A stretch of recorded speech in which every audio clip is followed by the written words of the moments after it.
The meeting to order. Um, Utility rate review, Director Williams will give a staff report. Thanks, Mr. Mayor, City Council. We're going to go over our state of utilities today. Yeah, we've got a PowerPoint created for you. Ron and Brandon will jump in and at certain moments to help explain things that I fail to. But the objectives of this are just kind of going to go over our water system, our wastewater system, stormwater system, revenue expenses, comparisons for rates, our rate adjustment and city service fee update provided by Brandon. We'll start in the water system. Our staff continues to focus on water main replacement projects with our priority being undersized and leaking main lines. The Green Peter Reservoir drawdown impacts on the water treatment plant remain a top priority and continue to require additional considerable staff time. This year, up through February, the water treatment plant has produced 528.22 million gallons of water. We maintain 88.7 miles of distribution main lines throughout Lebanon. Multiple large and small diameter water mains are in need of replacement. Our focus has to remain on the highest priority mains, which include those that are already leaking, undersized, or areas that we want to loop together to tie together for water quality.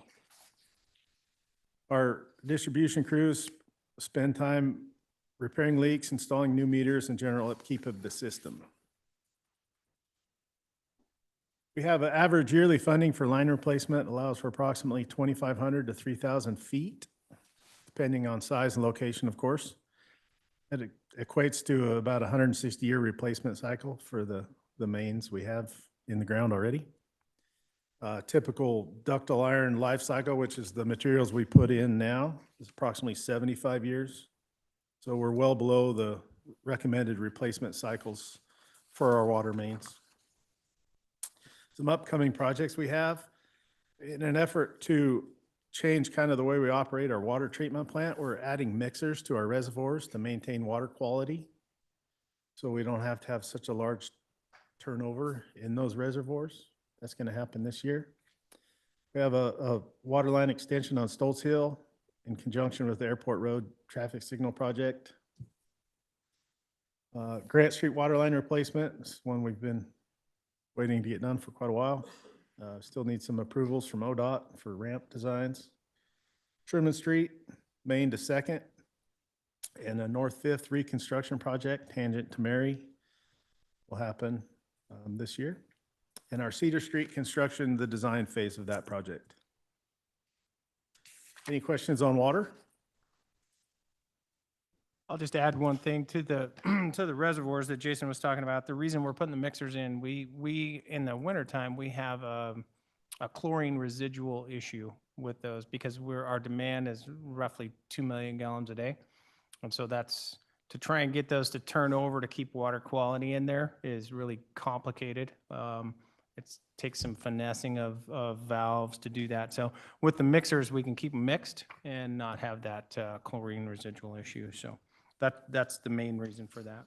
So there's no connection to that with the whole drawdown thing. That was an existing problem before. Yeah, so when we've got 4 million gallons on the Fifth Street end and 2 million gallons on the Grant Street side. And to try and, if you don't have a lot of demand in your system, that water sits in those reservoirs. And as water sits there, the chlorine ages out. So you've got to meet a certain threshold, which is 0.5? No, 0.05. What is it? It's a trace. Yeah, so we've got to have chlorine in the system when we test. And if we're not getting at those reservoirs, in years past, we've had to shock it, go up and actually add chlorine to it. So this will help with that. It'll keep it mixed up and hopefully not have to worry about turning it over. I mean, in some cases, we've actually had to dump it in order to turn it over. I'm willing to just go out with the shovel. Okay, there you go. It really allows us some freedom to change operation at the plant. It gives us more flexibility on hours on and hours off. What's the rough cost of something like that? Just is it in here someplace and I just missed it? It's not in here. Sorry, I don't have the Okay. cost for that in here, but I believe it's under $60,000, 50,000 for, I believe 50,000 and change. Thank you. You're welcome. We'll jump into the wastewater system. We have treated approximately 835 million gallons of sewage through February 2025.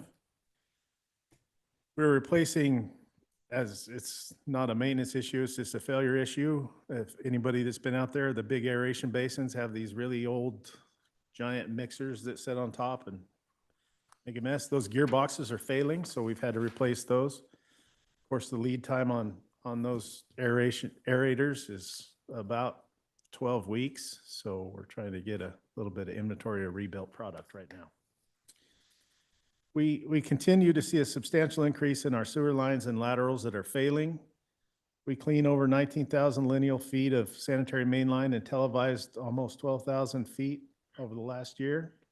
We have approximately 69 miles of sanitary sewer main within our system. Our current funding cycle on average replaces approximately 2,000 to 2,500 lineal feet of sewer mainline pipe every year, of course, depending on size, location, and bidding climate, which puts us around an 170-year replacement cycle. Typical life cycle for our older concrete clay pipes is 50 to 75. Our newer PVC has a life cycle of approximately 100 years. We have our aging pipe, and I've talked to you guys about this before, allows for a substantial amount of infiltration and inflow, I&I, that ends up in our system, which is driving the priority projects at our wastewater treatment plant. Just in one recent heavy rain event, we had a 200% increase in flows coming into the plant just with groundwater, picking them up from leaking laterals, leaking mainline, leaking manholes. Upcoming projects for our wastewater system. We have a sewer lining project to reduce one of the really big sources of infiltration out on Highway 20 in Burdale. Our North 5th Street reconstruction tangent to Mary, that'll replace the sanitary sewer line on 5th. And then our Stoltz Hill sanitary extension, which is a part of the airport road signal project. And then our facility plan at our wastewater treatment plant, we estimate to have done in the spring, summer of 2025. So we're excited to get that done. We have a Grove Street sanitary sewer project that's currently underway. And part of the Cedar Street reconstruction project is in design. Well, any questions on wastewater? Yeah, I will mention that you will see an overlap on projects. So like the Cedar Street construction, it touches water, it touches sanitary sewer, and it touches stormwater. We really don't want to invest that much money in the roadway infrastructure and not replace all the utilities that are in that roadway. So we're trying to compile those projects as we can. I have a question, Jason. Yeah. When you guys do a project like that, do you, so, you know, you're having to tear a street up or at least cut a strip out and go down there. On the ones where it's a complete street rebuild, is that budgeted, like line itemed out to where it's not all costing the wastewater? Yes, Some of it goes to the streets, SCCs? absolutely. It's just a percentage of the impact of whatever that utility is on the street. So if it's a deep sewer, it might be more than if it's a shallow sewer and it's not a big wide river run trench. There's a percentage broken out for all of that. I think we struggle the most with the street funding, but SDCs do help us in that regard. But it's the only way we can really do a road project at that scale is if we do it all at once. Yeah, right. I mean, it makes sense. Yeah. Most of the time when we're doing a utility project like that, it's, yes, the street needs to be replaced, but the equipment that we put on the streets to replace the utilities is kind of like 7th Street. Had we gone down there and just replaced the water line, which is what that project originally was supposed to be, as soon as we put an excavator and trucks and loaders on that street, it's completely shot. So that's why it takes so long to get some of these projects put out, because we know what the end result's going to look like on that. So you've got to cobble enough money together Right. to do the streets when you're done. So Yep. Yep. that that's makes sense. typically what it is. Yeah, I just wasn't sure if it was, you know, if the wastewater fund was having to cover the cost of a street replacement when you're having to tear up an entire street. No, so what we would do in that situation is we would take the cost of to replace the sewer. You know, if I replaced the sewer on a street that I didn't, wasn't planning on reconstructing, I would take that trench width and I would say, all right, this portion of what we're going to call street replacement is going to be allocated from the sewer fund because it would have been paid for that anyway. Right. So we kind of work it like that. And that's really the only way you can with the amount of street funds we don't get. Yeah, So- right. I will mention, before we move past wastewater, the DEQ fines that we received are in appeal. It has been agreed that we'll do a project in-house with Santiam Watershed Council for that financial responsibility. The city won't be writing a check for those fines. So I just wanted to point that out before we move past. One other thing with that. With that, the article in the Democrat Herald indicated that that was raw sewage. That's not accurate at all. That was not raw sewage. That was treated by primary and secondary treatment. It was a suspended solids issue. We violated suspended solids. It was chlorinated and dechlorinated before it went to the river. So we couldn't get raw sewage to the river unless, I mean, I don't even know if we could do it if we tried. Major failure. We might be able to, but Yeah. I so think there we was a could. little It'd be bit of disaster, but misinformation there that was put out. That yes, we did violate the permit by no, absolutely, but it was not raw sewage, and we did do the proper notification. I know there are some folks that think that we didn't do the proper notification. We did. We also posted the river, issued the press release.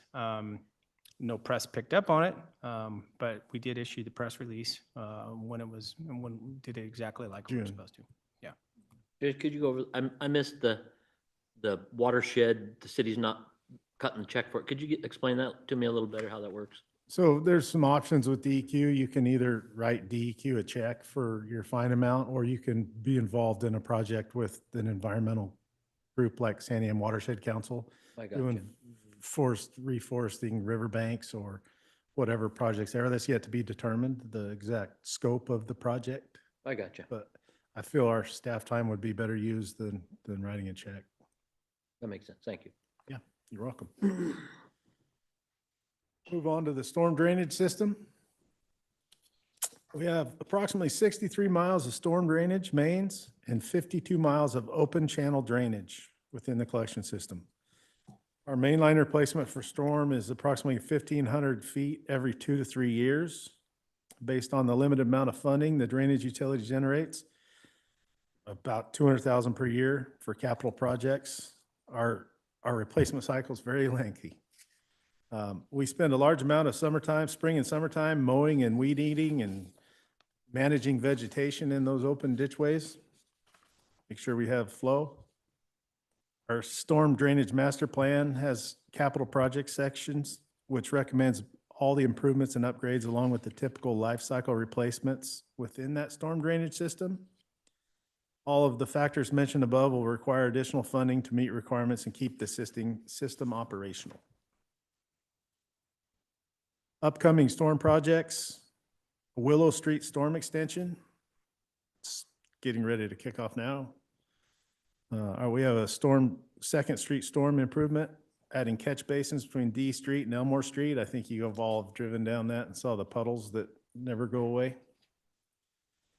Grant Street, we're adding catch basins as part of that Grant Street water line replacement project. And then again, like I mentioned, the Cedar Street reconstruction, the design for the storm system is included in that. We have some minor capital projects, replacing damaged pipe, manholes, and catch basins. And we video, clean, and mow and repair everything we can. Any other questions on operational of the storm system? Jason, I had a quick question regarding the replacing the drainage pipe, manholes and catch basins. As you're approaching Milton Street coming from the south headed north. Okay. Those manholes out there in the street, you hit those things and it just, somebody with a bad back feels them a lot more than anybody else, I would think. But what makes those things sink like that? Is that just It's too heavy actually a trucks or? terrible design. Putting the storm or the sanitary sewer or storm pipe right in the wheel rut of the roadway, especially on a truck route. And then having an elevation change like we have at each one of those intersections that you're talking about. That's where we have those failures. We do have a plan to go in this next year and do some crack seal. And as part of that, we're going to probably try to take some of that hump out of there. What do you do? What do you do? Do you just dig around the manhole and add a ring to it and to give it a height? Yeah, add or lower. It's like 3 or 4 inches. Yeah, yeah. We'll use a paving ring to fix that, bring it up to grade. I was just curious. They're just in the absolute worst spot. Kind of like the ones on Main Street. Right? Yeah, or You William have to get Street there all the on the way side. from Grant to Wheeler. They're kind of right in the wheel rut, so. Is that part of your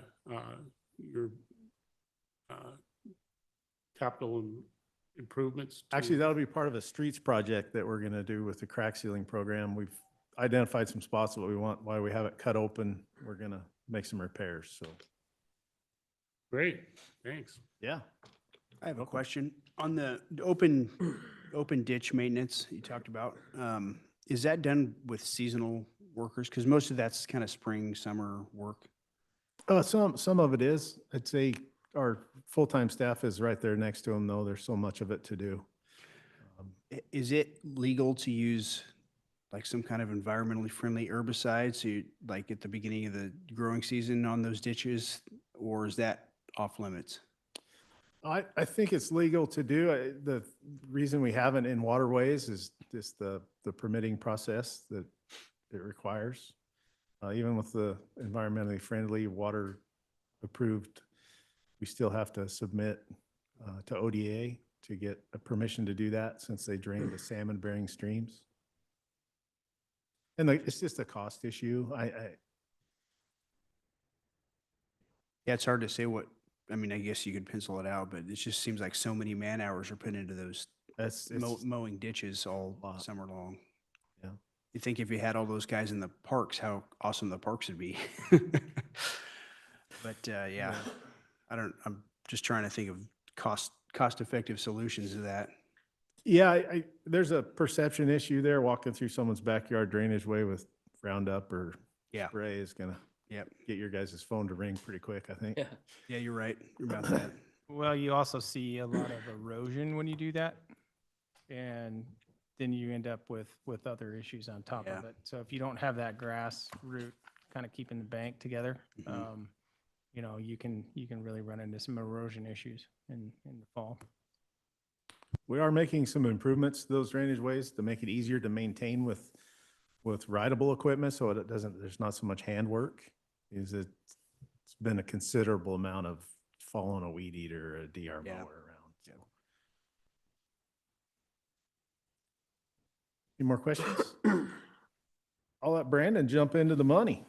Thank you. So as part of our budget development cycle this year, we've had a 5-year forecast for the general fund. We've been able to put together 5-year forecasts for the water and wastewater funds. So on the screen right now is the 5-year forecast for the water fund.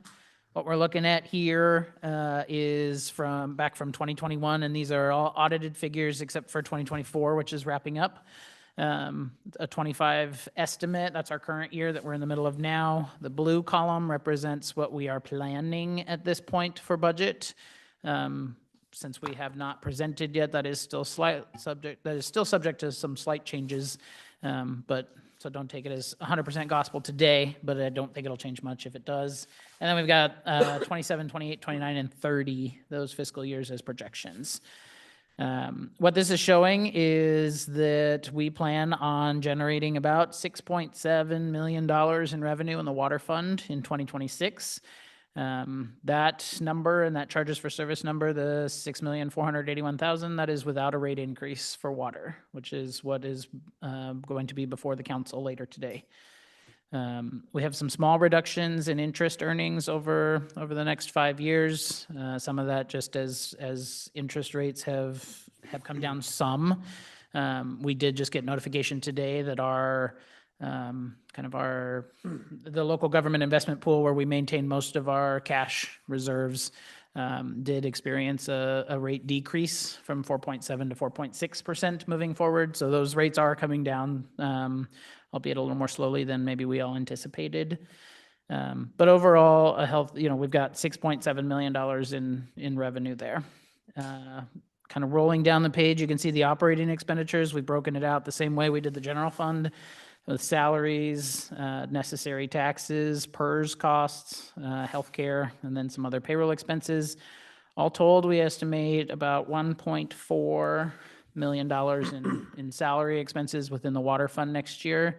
That covers a small portion of the building and planning group or the community development department, where, they kind of have some responsibilities related to the water system, and plan approval and building requirements. That covers the distribution staff, the staff that's out on the road doing, water checks or pressure checking or leak checks for customers, repairing some of our lines as they open up. And then some small admin expenses there related to public works. And then also covers the treatment plant staff and engineering, a portion of engineering, not the entirety of. Hey, Brandon? Yes. How many, I guess you take FT, how many people does that number represent? That's a good question. What do you?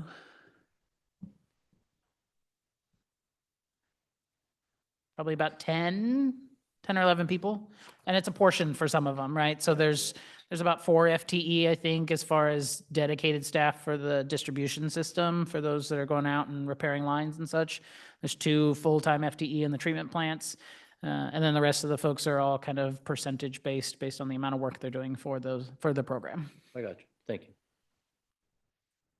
We've got a materials and service budget in there, our necessary debt service payments, both principal and interest. So total operating expenditures of just about $4.8 million. The yellow line that you see there is our total revenue. So our operating revenue, what we bring in each year, minus those operating expenditures. So next year we project that we should be sitting on about $2 million in extra monies from our operating, but then we certainly have non-operating expenditures to consider, right? So we try to keep something close to $1 million there, just so that, then we have money to do capital projects with or to cover other necessary expenditures that may arise.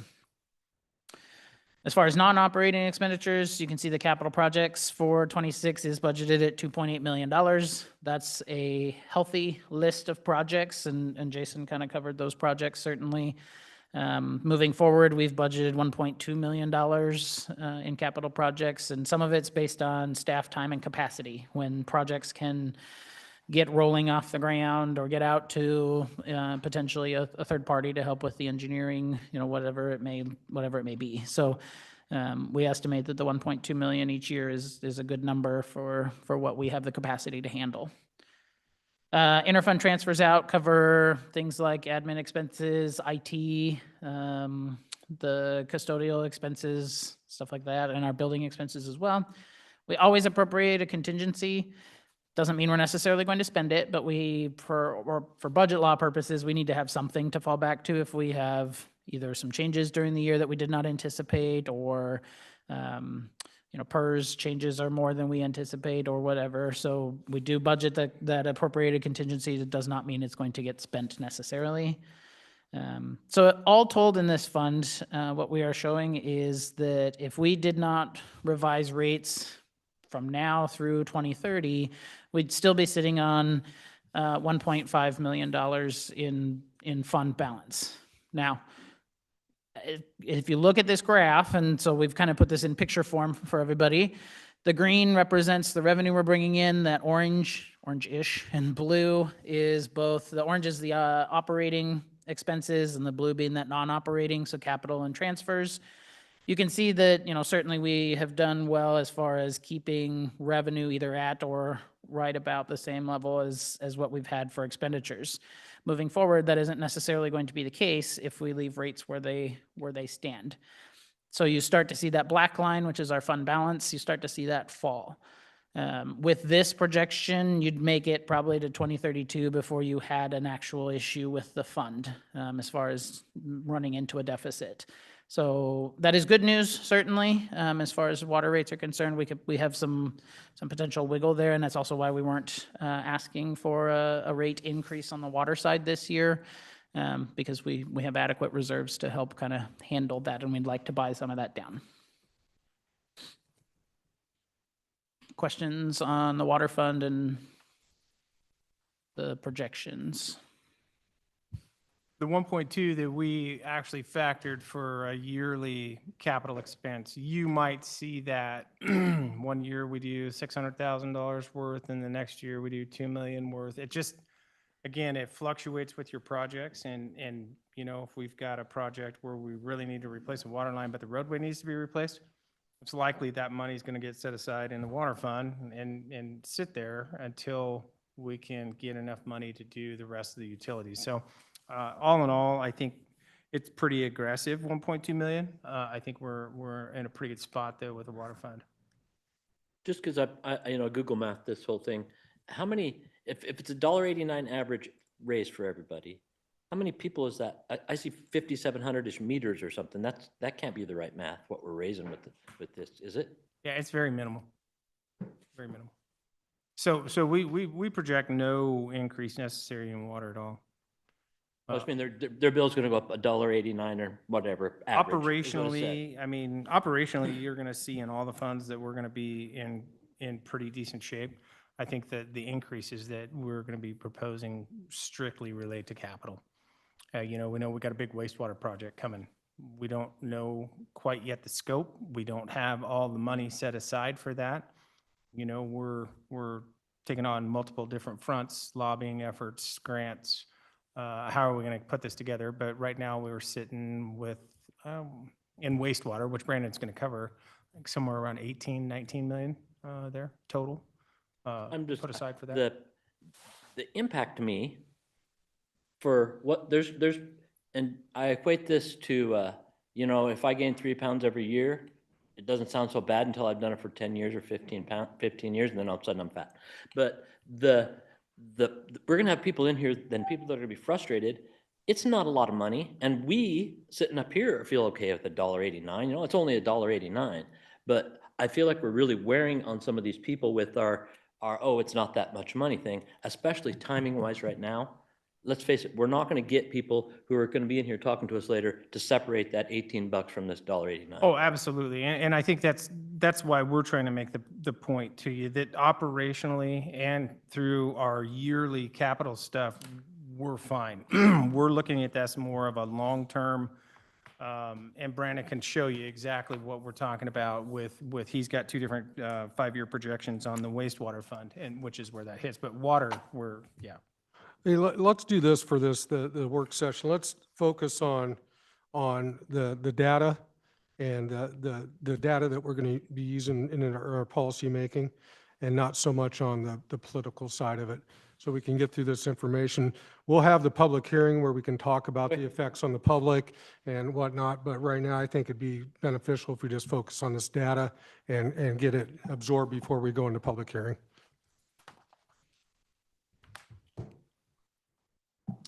All right, so as Ron mentioned, we also put together a forecast for the wastewater fund. This is the fund that we are asking for a small increase. I think it's 2%. Is that right, Ron? 2% on the wastewater side. To kind of help stave off some long-term need. Certainly, anytime you're reviewing rates, you're looking at whether you can help make smaller incremental increases up front to offset some of your deficit issues in the future, or are you waiting until you get a little bit closer, and sometimes then you need a larger increase to cover what you need. So this is one of those moments. What you have on the screen right now, same kind of layout as before, so I'm not going to go through that. Staffing wise, you've got about 5 at the treatment plant. You've got essentially 2 full-time people, 3 once they hire a replacement, for the collections crew. So that's the folks that are going out and, cameraing those sewer lines, taking care of blockages, replacing lines that have, or patching lines that have holes. So there's 3 people that work on that side. Go ahead. So those 3 people are also responsible for storm and all the open ditchways. Same crew.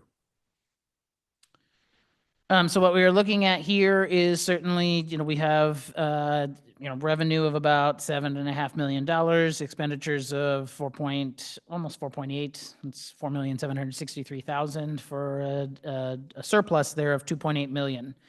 Then you get down into capital projects, 2.2 million budgeted for 2026, necessary transfers out and appropriated contingency. We are going to eat a little bit of this fund balance, and this assumes no increase first. If you did not increase the wastewater rate, we would be dragging the fund balance about $500,000, but still ending with about $14.4 million in the bank. Where this forecast starts to get a little sideways for you is certainly in 2028 and 2029, and then you definitely have a bigger issue in 2030. Now, what we've done in this forecast is we know that the project out at the wastewater treatment plant will come to fruition within the next few years. That master plan that Jason was discussing that they're wrapping up now is going to help kind of move us forward in what is necessary out at that plant. We have a preliminary estimate on how much that project is going to cost. So what this fund would be responsible for is about $30 million approximately of that project, give or take. Some of the rest of it will come from SDCs. If you look at the top of this, there is a $15.7 million intergovernmental line. That's a loan. So we would need to take a loan to do the work out at that wastewater treatment plant of about 15.7 million in order to complete what the master plan is showing us to date. And again, it is in draft form, so that will change slightly potentially, but that's where we're at this moment. As a result, what we are really worried about in this long-term forecast is when you start to pick up the additional debt service. And you can see that on the debt service principal line. You are looking at going from about $750,000 up to almost $1.3 million. And that's assuming that you finish the project and now you have to start paying back that $15.7 million debt service. And that has to come from rates, right? At least in this scenario. So this projection here assumes that you are not changing the rate this year, and then you have 3% escalators in 27, 28, 29, and 30. And you have a deficit fund balance to deal with. What this projection shows you assumes the 2% rate increase in this current year, again, 3% in the outlying years. What you do is push out that fund balance issue out to 2030. You're left with about a $674,000 deficit. I can tell you that within the course of a year, over time, things change, certainly. Our operations change. Things may be a little bit different than the prior year. $674,000 is probably something that you can get close to making up, right? So we're not overly worried in this scenario of having that deficit fund balance in 2030 because a lot can happen in 5 years. And I think we've seen that on the general fund side too, right? We do the best that we can to project what our actual expenditures are going to be, but things can change for better or for worse, right? So that's, in this scenario, assuming you did the 2% rate increase now and 3% in the outlying years, you do have something to figure out for 2030, but that can, kind of wait a year or two to kind of develop what is that actually starting to look like as you go through the operational years. Big So- assumption, hold on, sorry, Yep. Brandon. Big assumption with this is that we're going to take a loan for $15.7 million, right? To complete this project.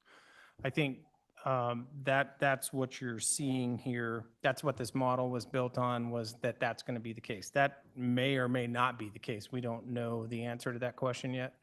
That's why we're working through it.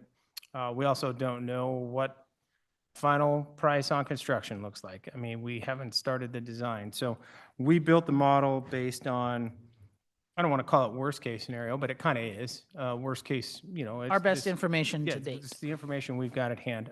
So that's what the model's built on that assumption. So keep that in mind. Again, you know, a picture being worth 1,000 words. We've kind of outlined this in graph form for you.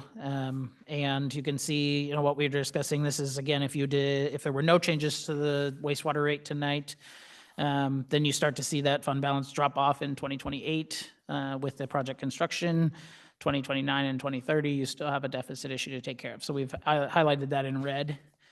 If the wastewater rate were to increase that 2% tonight, to take effect in mid-June, then you push kind of that fund balance issue out to 2030.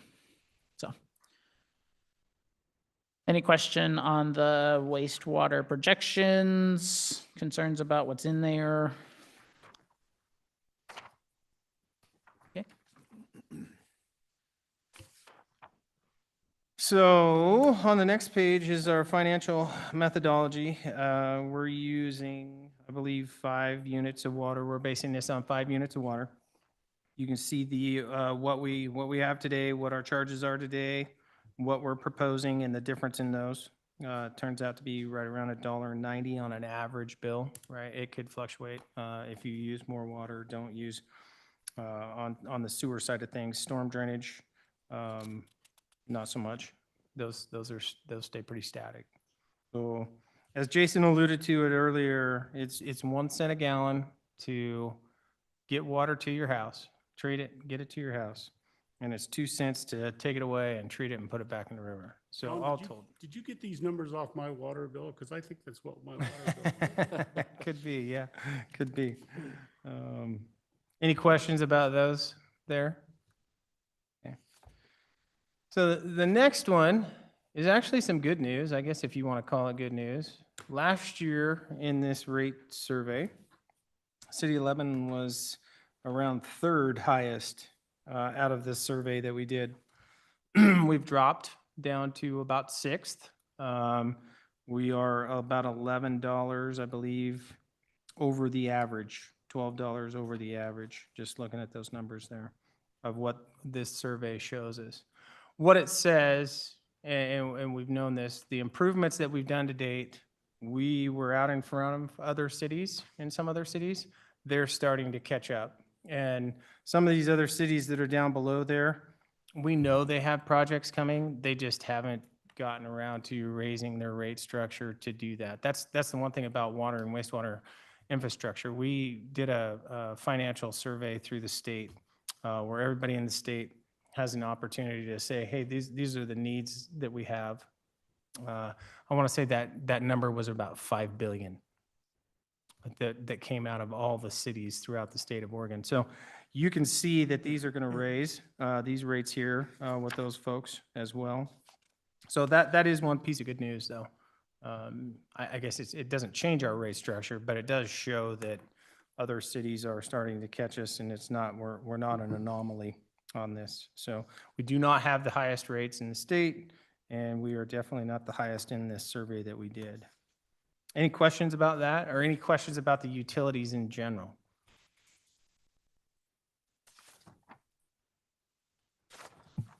I would like to extend an invitation to anybody here or anybody that contacts you to come tour either one of our plants or come see me at my office to go over any of this information to make sure everybody's has a firm understanding of exactly what is realistic and true.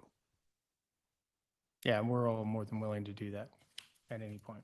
So Is there realistic hope that the state, with the bill you guys went up to Salem on, that you were testifying for, is there a realistic hope that we could get state help for this big project that's coming up? That's what we're working on. You want to answer that? Well, Mayor? yeah, that's our goal. That's what we've been working on. That's why we're building relationships with all our senators and representatives up in Salem and at the federal level. It takes time to get that culture right now. I think we're in a good position, not making promises, but I think we're in a good position because they're starting to understand the challenges that small communities are having, especially as it pertains to water. So most of the people, when we first started advocating for Lebanon up there, we ran into a lot of people that really didn't give us any reassurance. And now people are starting to talk, yes, this city's talked about this water issue in this city. So it takes that, changing how they're thinking up there. The other thing is with the push for housing in the state of Oregon from our governor, I think they're starting to understand the refinements they need to make for those goals to happen. And one of them is this right here, our wastewater, water treatment, stormwater, all those type of things. It's easy to put, as Ron already says, it's easy to put pipes in the ground. It's not easy to build a major structure that treats water or wastewater. So I feel confident that we'll find some other funding source. But like I said, I'm not promising anything, but we're going to continue to work super hard on trying to find it, because we all know sitting at this table that we can't just keep passing it on to our ratepayers. We know there's an end to that. So that's why we've been working diligently on finding those other funding sources. And it takes time. It just does. Yeah, and it may take us a year or two, but we've seen change. I mean, Jason and I are both up there with the mayor and Kelly, and it's going to take some time, but we are building those relationships. We are getting asked to testify on different bills. I testified on a housing bill today with SDCs, so they are reaching out to us a little bit, and it takes a push, and it's gonna be kind of a long game, but we're just gonna not sit on the sidelines. We're gonna go after it. So Is there any coalition being built with other cities that are in our kind of same spot?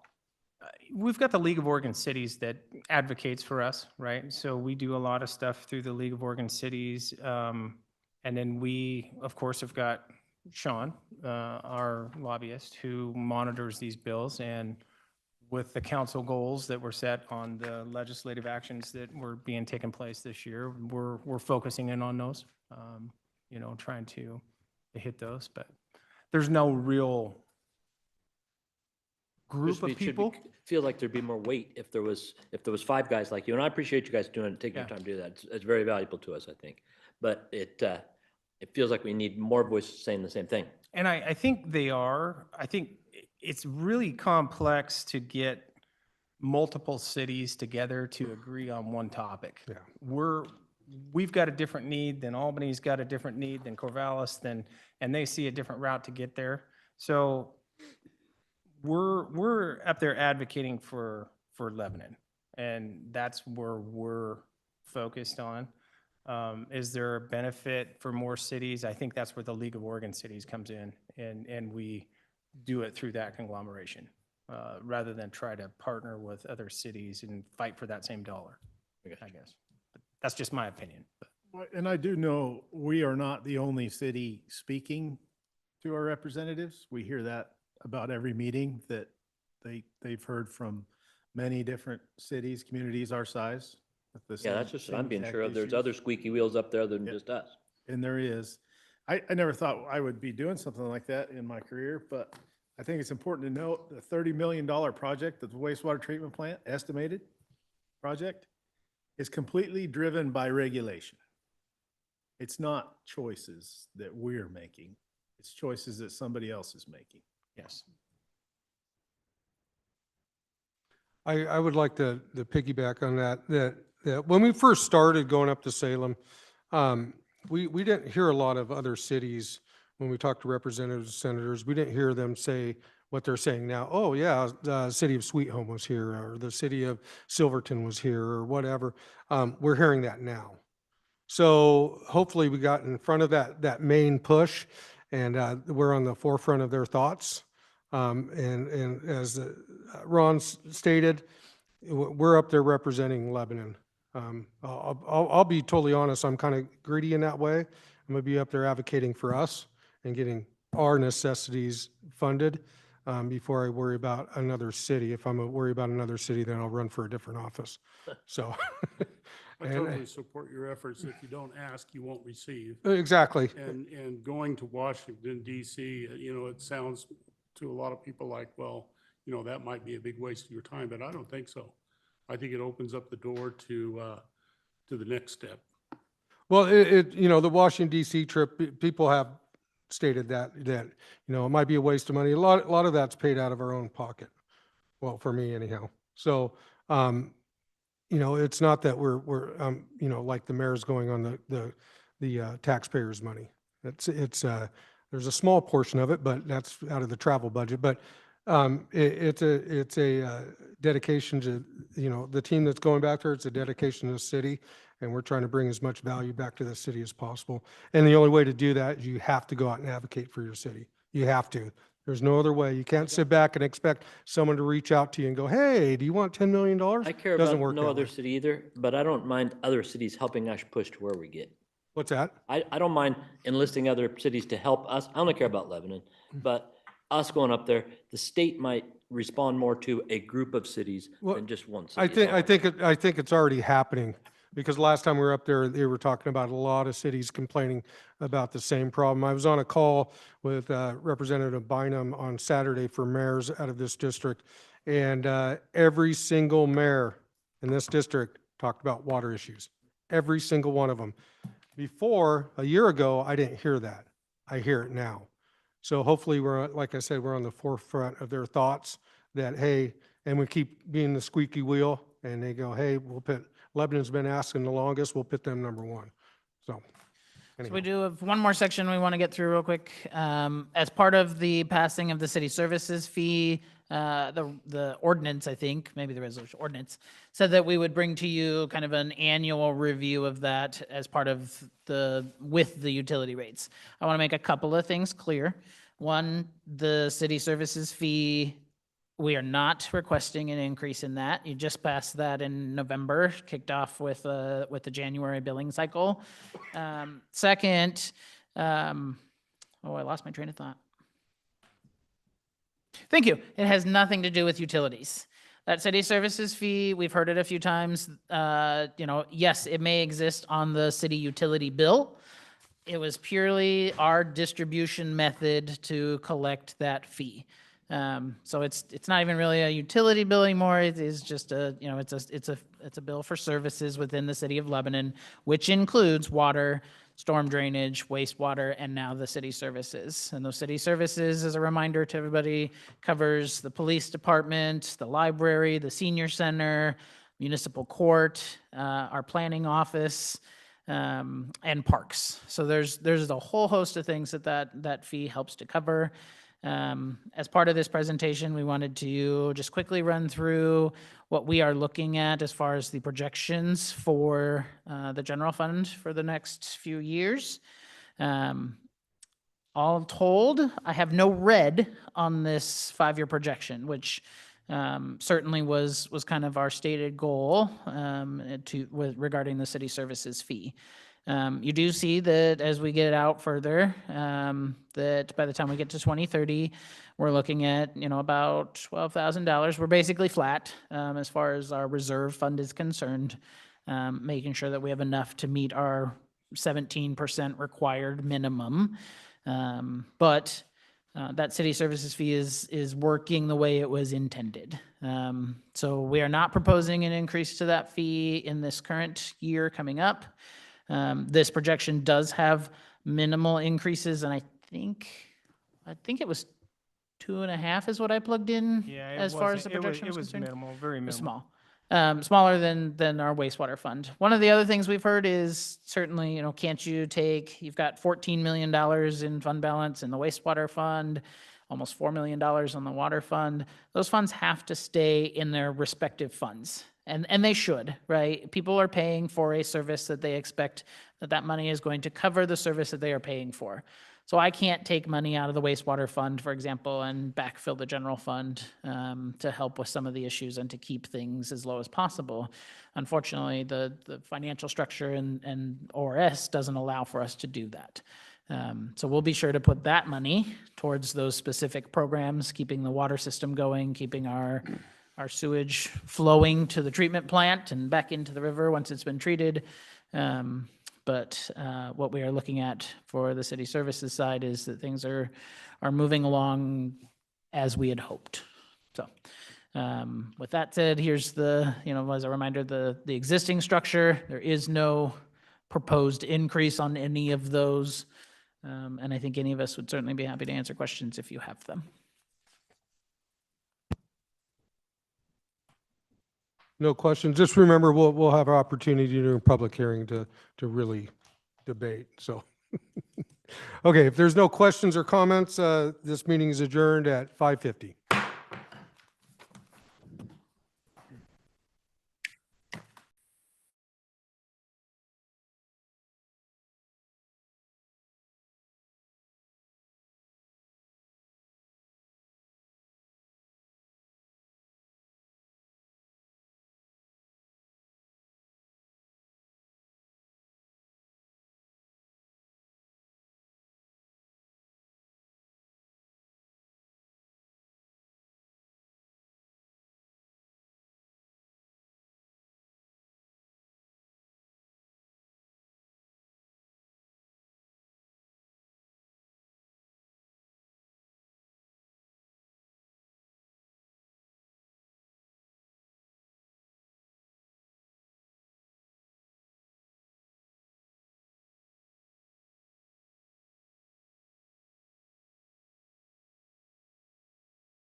Call the meeting to order. Please rise for the flag salute. Allegiance to the flag of the United States of America and to the republic for which it stands, one nation, under God, indivisible, with liberty and justice for all. All right, thank you. Will the city recorder please call roll?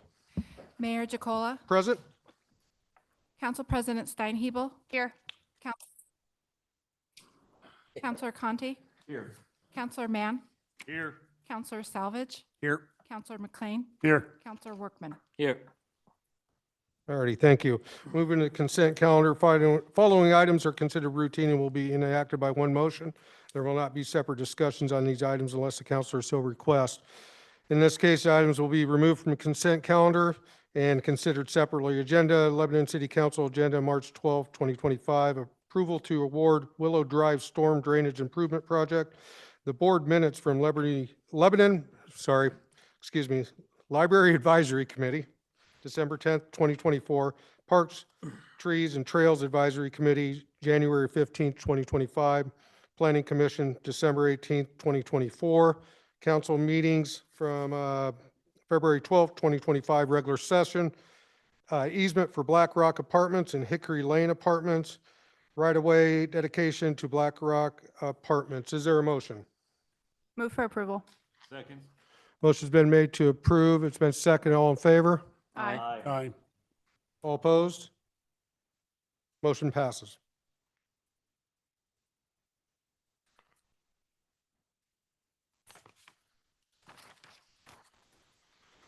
Well, move into presentations. Lebanon Strawberry Festival. Cindy Kirby. Please come forward. Getting ready for the Strawberry Festival. We are. Please make sure your mics are on with little red lights on so we can all hear you.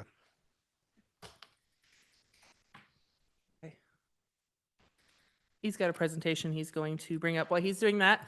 My name is Cindy Kirby. I am the owner and operator of Gateway Imprints here in town and also the association president for the Lebanon Strawberry Festival. I've been involved with the festival now for 11 years. I'm on my 11th year. This is Shyla, and I'll let her introduce herself.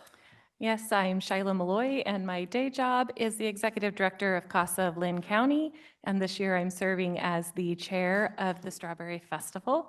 I have been a part of the festival for 10 years now. So we came today just to kind of tell you a little bit about the festival and give you a little bit of background of who we are and what we're doing here in Lebanon. There is some of our board is here and our management team is here. If there's questions, they can help answer.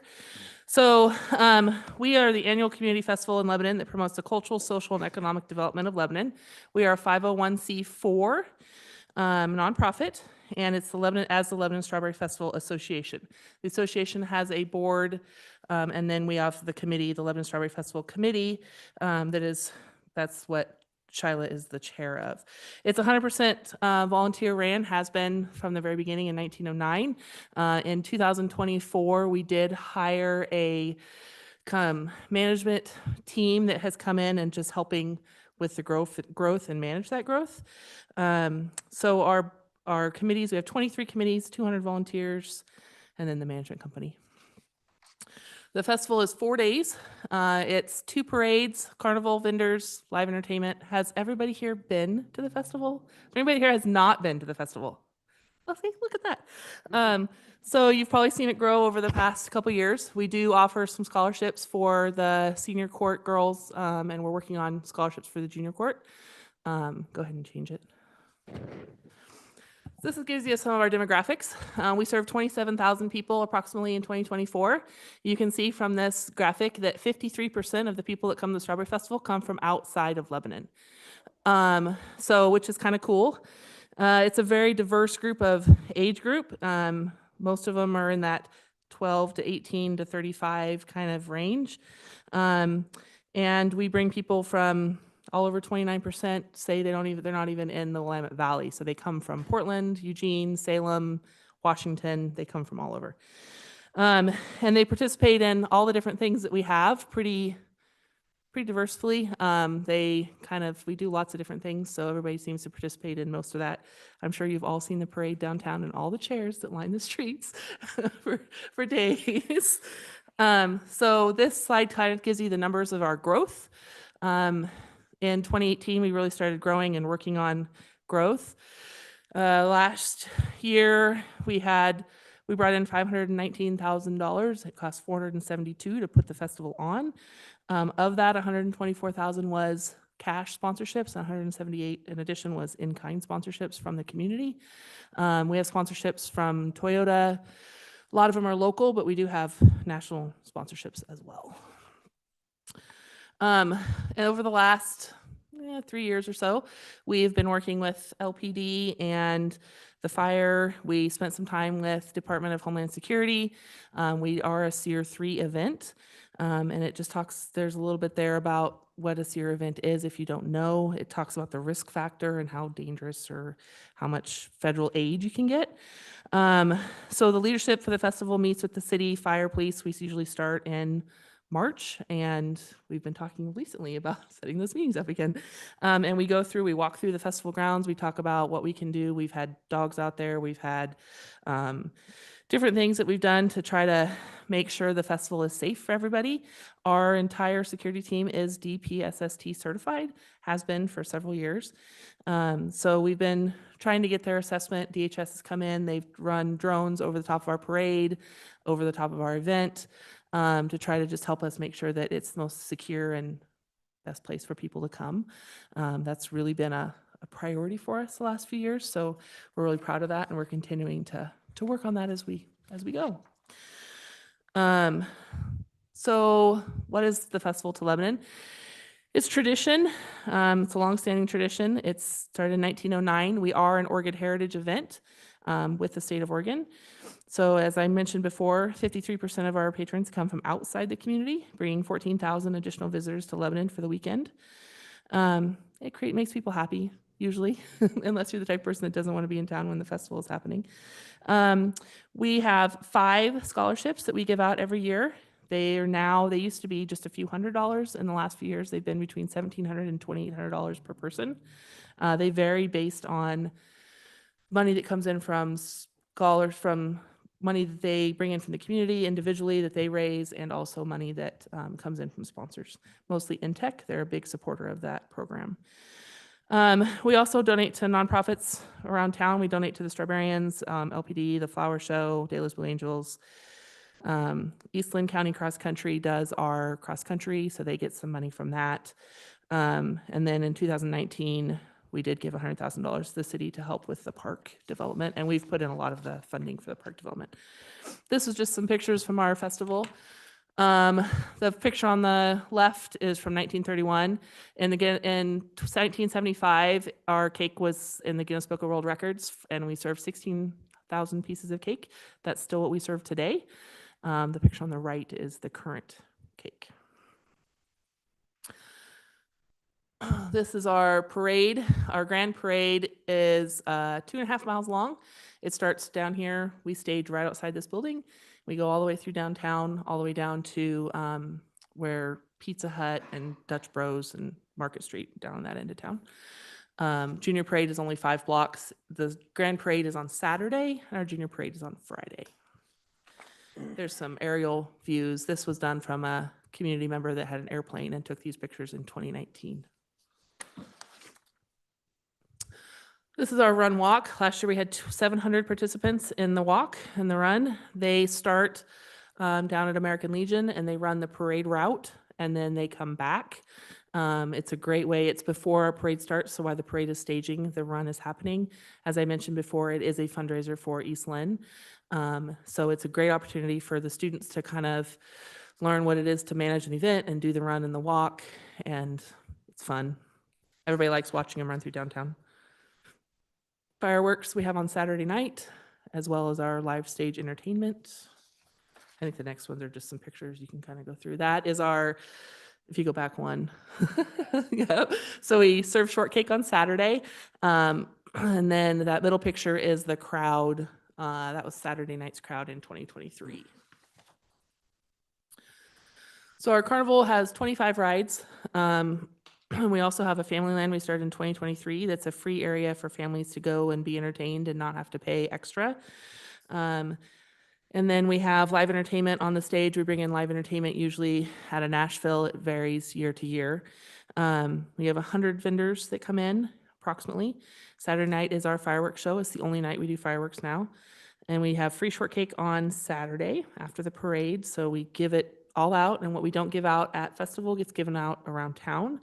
There is a community member that gives it to like the senior homes and stuff like that takes it to people that can't get out to the festival. We do free parking at the festival. It is $10 a person to get in. If you're 12 and under, it is free.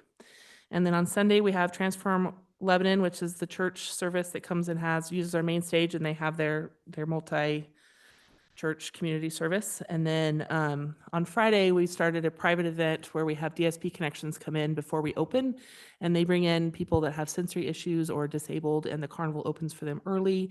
We serve them lunch, and they can come in and enjoy the carnival and enjoy the festivities without having to deal with the bright lights and the noise and the people. So that's kind of a new thing we started just a couple years ago. It's been really, really successful. And then on Thursday is All Heroes Day. It is the day that we honor, we started this in 2018. It's the day that we honor any veterans or active military, police, fire. They get in for free. We have special perks for them. We have an awards ceremony on stage. We kick off festival with the national anthem. So it's kind of a fun. We have flags, as you can see in those pictures, throughout the whole festival. And it's a very cool event. So that's kind of the next slide there is just talking about what that is and what that means to us. It's very important to our board that we do this for the community, that we do it for the people that are heroes in our community. So it honors fire, police, military, veterans, and actually linemen. So as I mentioned, the ceremony starts on stage with the national anthem, and we give awards out.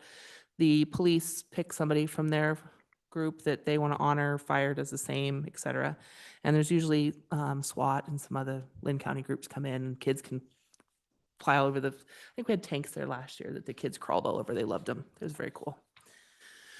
We have 2 courts. We have a senior court, which is made up of 5 senior high school girls from Lebanon area. They can be homeschool or go to one of the Lebanon high schools. In addition, we have a junior court that is made up of 2nd grade girls, and there's 1 representative from every school in town and homeschool. So there are ambassadors, and then we also have our mascots, because you can't forget the mascots. And they do lots of community events. They visit all of the schools. They hand out cake at the festival. They do DSA. They go to the Boys and Girls Club. They have little cards that they sign for the kids that they has their signatures on them. The kids love them. I think our biggest thing that people say when they apply to be a princess is how much that affected them and how much that impacted them when they were kids. So it definitely has an impact on our youth. This is our mascots. They were born in 2018, and they were named after our festival. So it's AJ and Ida, and they're lots of fun. You've probably seen them around town. That's all I've got for you. So we just wanted to kind of give you an idea, an introduction of who we are and what we do, and hopefully kind of a more understanding of what the festival is and who does it for you. Any questions? I don't have a question. I just want to say thank you for all you guys do. I had a surface level idea of how involved the board was and how large it was, but this gave me a really clearer picture of just how big and in all of the different just areas that you guys touch through the festival itself. So thank you for all you do for the community. Of course, it's about 5,000 volunteer hours with the people, mostly So the much. 42 people that do the planning. Awesome. It's a and lot. and I really appreciated the stats of the tourism that comes into Lebanon. So thank you for that too. Of course. Yes, thank you for all the memory building that you do for the families here. Yeah, that's been a huge impact for us as all of our board members. Is just like we've all grown up in the festival, and our families the families coming out. That's the best part, I think. And thank you for being self-supportive. You're not here asking for money. No, we are not. Was that an option? Okay, thank you. Thank you so much. Thank you. We'll move into public comments. Citizens may address the council by filling out a testimony card prior to speaking, handed to city recorder.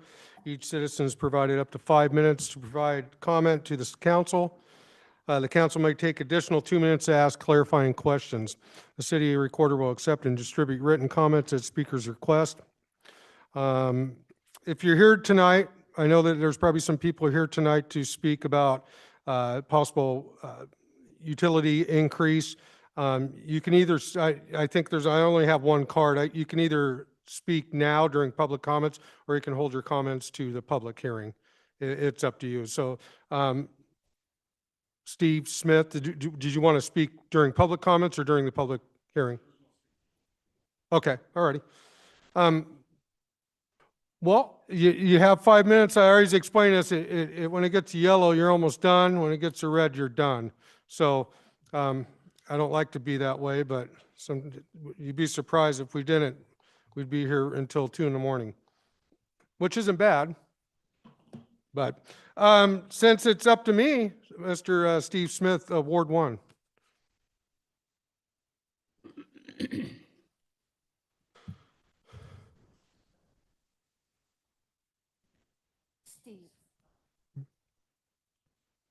Make sure the light's on so everybody can hear you. It's blue? Okay. Good evening. My name is Steve Smith. I am a resident and homeowner in Lebanon. Recently, I sent an email expressing my dissatisfaction and concern about the passing of a new ordinance creating an additional service fee. The service fee, as you know, was a council solution to bridge the budget shortfall within the general fund. My original email message included information gathered from City Council's agendas, memorandums, and meeting minutes. Unfortunately, my message was not accepted well, and I apologize if any council members took umbrage with my message as a personal attack. That was not my purpose. My communication was intended as a critique and reflection of my past and current experiences with the City of Lebanon Water Department and the increasing rates and now service fee. When my water bill exceeds my power bill, I begin to have questions, why? As a fair and comparative example, my son lives in Bend, one of the most expensive cities in Oregon to reside in. The residential water portion of his bill in February was $36. In Lebanon, the residential water portion of my bill is almost double that at $63. They have 2 young children, so they do a lot of laundry and baths. And yes, I have confirmed that they use more water monthly than I do based on their invoice and consumption. Tonight's meeting agenda indicates the council is also going to recommend another water rate increase for July on top of last year's increase and the new service fee. In December, the council recommended and approved another rate increase for Republic Services. For most Lebanon households, your actions reflect death by 1,000 cuts. I learned in October that there were 2 town hall meetings. Unfortunately, I was unaware I would have joined in that discussion. I do not recall any postcard or a flyer in my water bill advising me of the events. I was not alone, as almost every Lebanon resident I spoke with expressed the same experience of not knowing about the town hall meetings or the service fee prior to their January water bill. 12 people spoke at one meeting, 8 people spoke at the other, for a total of 20 people. As I stated in my original email, 20 people out of 20,000 residents does not constitute a community approval mandate, representing only 1/10 of 1%. I submit that I speak for virtually every member of the Lebanon community when I say continually escalating costs for groceries, gasoline, doctor's visits, medical costs, home, auto, and health insurance, and all utilities, including water, are exponentially eroding what we have worked so hard to achieve and our standard of living. I applaud the council for the $1.2 million savings by the reduction of the 9.75 full-time equivalent positions and the reduction of materials and services, although I'm uncertain what those represent. Maybe you can comment on this when I'm finished speaking. The council very well may have explored other budget gap options. I just didn't see that in my research, and I did a very deep dive. In my opinion, it appeared the council adopted the mindset that, well, other cities have resolved their budget issues this way, so we should do that too. If I don't have sufficient assets to do improvements, repairs, or activities, I defer them or I find another cost-cutting solution to achieve them. This is a choice most Lebanon citizens must employ daily. I don't force my neighbors through an edict to supplement my budget shortfalls as my primary solution. Therefore, in my life, I welcome others in my circle of influence to help provide recommendations with how I might solve challenges. The community possibly could have offered thoughtful ideas that the council members may not have even ever imagined. In my opinion, a more effective recruiting of community input with solving the budget would have been far better than passing an ordinance and shouldering the financial burden on the citizens forced to use a product that has no competition. In closing, I want to thank you for the time that you provided me to share my personal experiences and express my personal concerns. I want the council to succeed. I want the council to be efficient, resourceful, innovative, and performance-driven, and I support all of you in that decision. What I don't want is a reply communication structured in condescending and dismissive language from someone where a portion of my tax dollars are paying their salary. Remember, you work for us, the citizens of Lebanon, not the other way around. Now, and I quote you, Mayor, "It would be quite enjoyable to engage with you in corrective retorts," end quote. What a divisive thing to say to one of the constituents about their concerns. I'm done and I yield back. Well, thank you. I would like to point out, you had a key word in there, spoke at the town halls. How many people were at the town halls? It was more than 8. It was 40. That was from your memorandum and your information. Would you like me to- Again, I'm not going to do a back and forth. This is That's public fine, I'll comment. show you. So, It's your memorandum. so I'm going to correct you and say that there was present over 40 people at both I of them. understand that. Okay, but you're That representing information in was such a way. not anywhere in the information that I was able to access. Again, I did a deep dive in this. Okay, well, I appreciate that. Thank you for your comments. Thank you, Steve. Okay, we'll just get them all out of the way. Keith Murphy.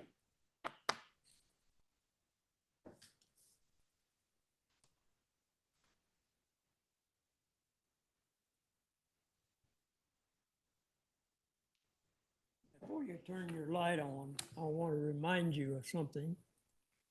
I appreciate your time, but last year before the Keith, are you starting your comments?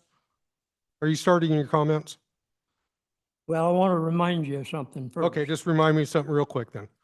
And you let these motorcycle people come in and they spoke for over 20 minutes. And you gave us 5 minutes. I don't remember it that way at all, sir. Yeah. Okay, And you're on the clock. I wanted to remind you of that. So if I go over, you better not turn that thing off. Well, Okay. I appreciate that, Keith. Well, you know, I will just remind everybody that elections are every 2 years. More than welcome to run and to inform everybody that no one on this council gets well, paid. you need So, to be There you even go. with your time, even if they say they have something special. 5 minutes is 5 minutes. Okay? Even if they say they have something special. So you can turn it on now. Thank you, sir. On page 54, you say you're going to charge $600 per day for Cheadle Lake Park. That's ridiculous. That's just my comment. On page 24, like the last gentleman said, 1.5% is what you're going to raise for our drain lines that goes out to wherever. And I wasn't given notice either. I don't think anybody was. And I think you guys should at least put it in the mail before you give that raise that we're going to have to pay. We're already paying for other people's utilities, $12 a month. And I don't understand that even. We wasn't given notice for that either. You just mandate all this stuff and don't give us any reason for any of it. And I'd like to know, I'm on a fixed income and it's a little hard to make ends meet the way it is. And here we are paying the city for nothing. I don't know if our roads are falling apart. And I know you guys don't notice stuff like that, but you almost have to have a four-wheel drive to get around this town now. That's ridiculous. And you're allowing all this construction to go around, and it makes no sense to me. These multiplexes are going up all over the place, and yet the roads are falling apart. And now this homeless housing, where are you going to get the money for all of this? Almost $4 million? It's in here. I got the paperwork, and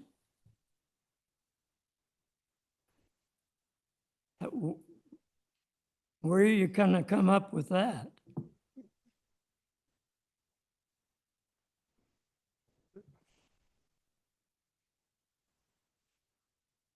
That's a question. This is public Here comment. for comment, Keith. We're listening to you. Uh, We're just here for comment. We're listening to you. That's my question. Where are you going to come up with the money? I'm going to entertain it for a second here. Can you, Explain it, please. no, can you point to what page you're on? I've been following along, but can you make sure you pause this time too? What page the 4 million piece comes up in your packet? It's going to go in increments according to this. I'll have to look for it, so you'll have to shut your light off.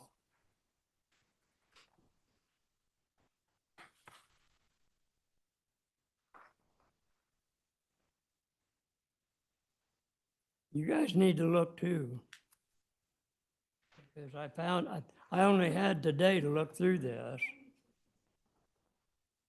Homeless and one is on the letter. It's about MAC, but neither of them are associated with money. So oh, the amount of permits that? That's unrelated.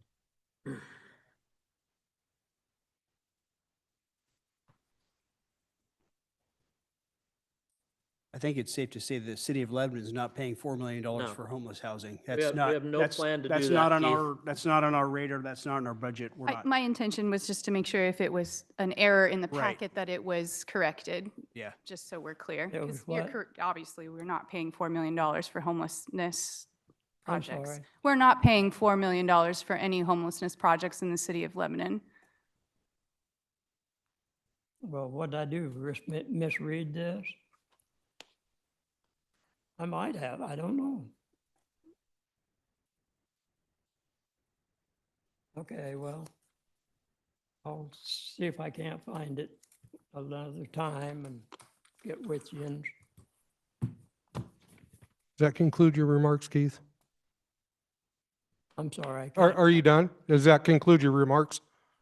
Or did you have anything else you wanted to talk about? Have one other thing, Okay. if you don't mind. No, please. we are a,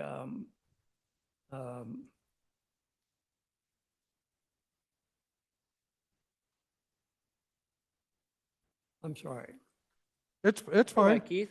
I'm nervous. and Yeah, I- Hey, Keith, at the end, you know as well as I, at the end, there's another opportunity to speak. So if you want to take some notes down, and then you can come back up at the end of the meeting when I ask for public comments again, I'll give you an opportunity then. I realize that our state is a, um,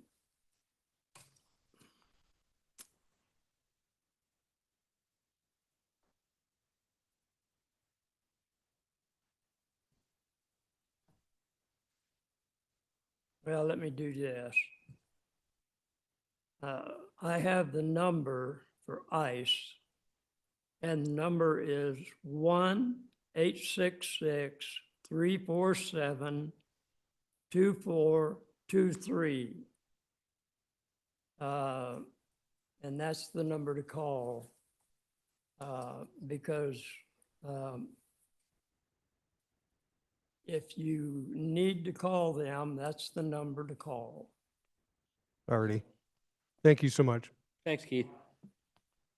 Thank you, guys, but I wish you'd let people know before you bill us.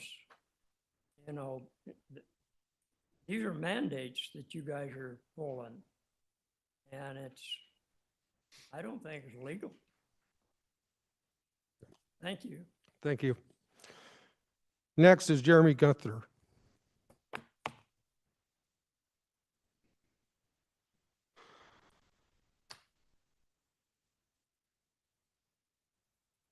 Hey, everybody. Jeremy Gunther, live here in Lebanon. Before I mention my little chickens, I wanted to thank Steve for his in-depth analysis and the numbers. I tend to agree with a lot of that. It really does feel like, ouch, a lot. I'm really hoping that long-term you guys have a plan to bring the prices back down again. That would be ideal. But my real purpose here is I've got a couple of backyard chickens, and based on the documentation, it sounds like you guys are inclined to not allow any additional. It would be nice even if the amount raised were just a little, so I could have a couple extra. I think right now I'm allowed maybe 5 or 6 of them. It'd be nice to have just 1 or 2 more. So even if the adjustment was just a small adjustment up, it'd be better than nothing at all. Thank you. Thank you. Jeremy? Jeremy? Ward 2. Oh, What ward are you? He's in ours. 380 South 7th Street. I don't know my ward. Ward 2, you're in mine. Me and both Daves. Perfect. And I had a question. How many square feet is your property?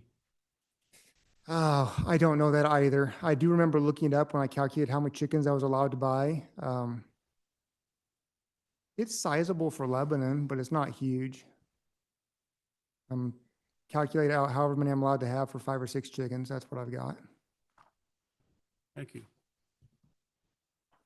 already, thank you. Wyatt King, Ward 2.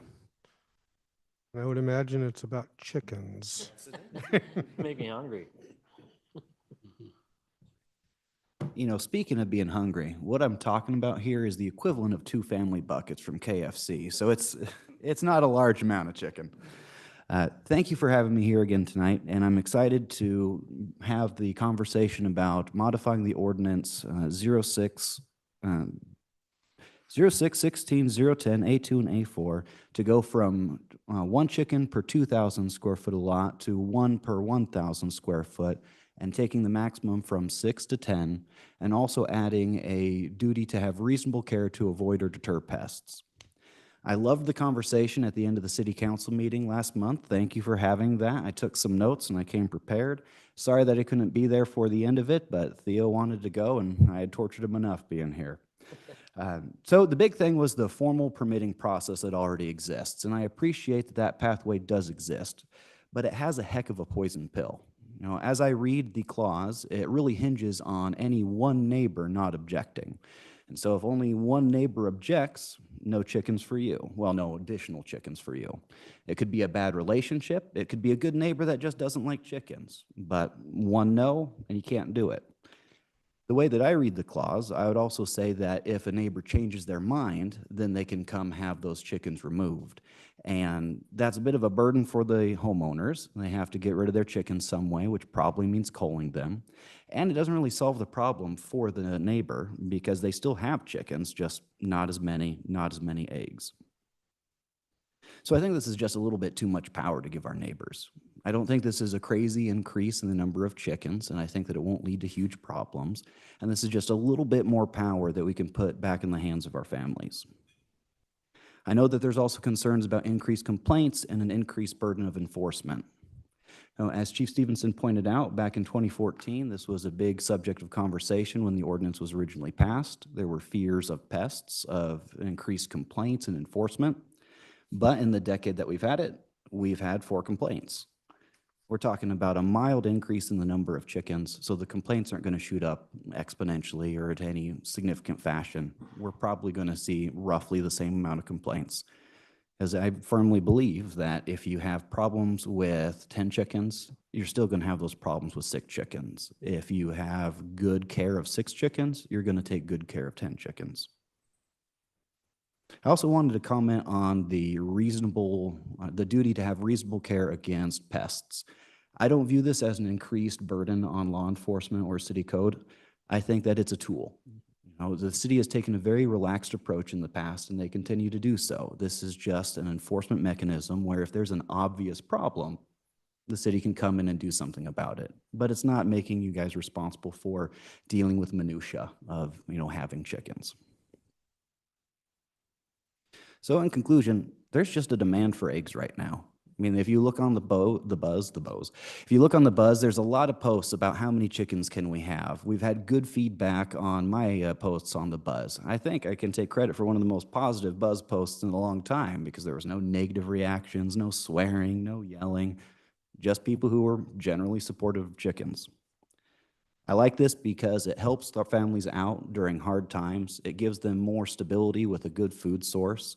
It increases our resilience against disaster because we have more local food production, more families that are able to take care of themselves in that way. And so whatever disaster hits, short of maybe bird flu, we're ready for it. I don't think the permit process is the appropriate pathway for a small increased number of chickens. Maybe if they're trying to do 20 or 25 or some crazy amount like that, yeah, it should be a permit process.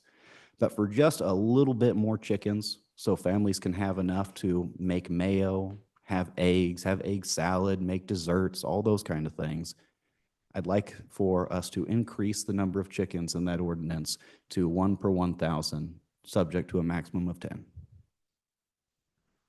Thank you. Thank you. Thanks, Wyatt. Thanks, Wyatt.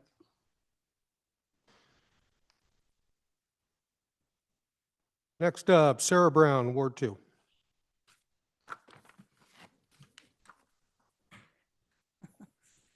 She walks past my house. I know that you're not inclined to answer questions, and that's fine if you don't want to answer this. You probably don't have the answer anyway, but I was just kind of curious. I know in both Lebanon and Sweet Home, I've heard people always say, like, you need to communicate more with us. And so it's always been a question, short of knocking on your door and informing you or sending a newsletter out to everyone, what do we do? But I can't remember if it was Lebanon staff or Sweet Home staff had looked into the cost of what it would cost us taxpayers to send out newsletters or an extra sheet in the utility bill or just some sort of communication. One of you cities had looked up the cost, what it would cost us taxpayers to notify us every time something important like this comes up. And I'm curious if you guys have that answer.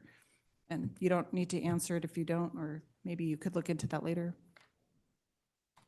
Just, I don't know the answer to that, but I can say that communication was one of the council priorities that's identified in our plan moving forward. So I do that think, okay, thank you. But I do think that's an area where we submit that we do need to improve. Clearly, it's in our council goals, so, or our council plan. So go ahead. Any mailings like that, if it's a full page, we're looking at probably $500 to $600 to include it with our existing utility bill when that goes out in the mail. okay, cool, thank you. Thank you. Next up, Lebanon Downtown Association.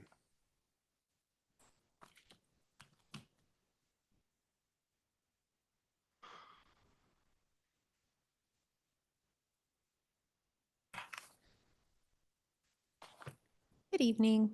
I'm just giving an update on what we're working on right now. And we are currently writing grants for the Main Street revitalization. And we've had 5 applications submitted. The grants are up to $400,000 that they can get for their properties in downtown. And when we submit them, we can get approved for up to 2 of them. So we're working on that. The deadline is tomorrow, so we'll be submitting them tomorrow and hopefully we'll get 2 approved. Promotions, we're planning on our summer events right now. We have concerts in the park we're working on. We're working on our movies, classic car show, the wine walk, pub crawl, our first Fridays.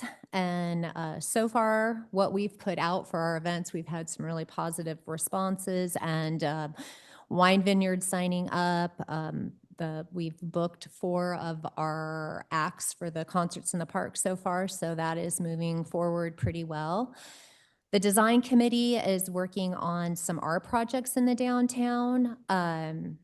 Pretty excited of 2 of them are getting ready to go right now. The senior banners for the high school students, we've had 52 of them ordered this year, and they've been sent off, and hopefully we'll be getting those very soon, and they'll be going down Main Street. We're working on our downtown cleanup weekend. We've changed it to a weekend instead of just a day. And we'll be power washing Main Street, cleaning out the flagpole holes and getting that ready for the Strawberry Festival Parade. Economic Vitality has been working a lot on our webpage. We now have our newsletter where you can get on our webpage, you can read the newsletter.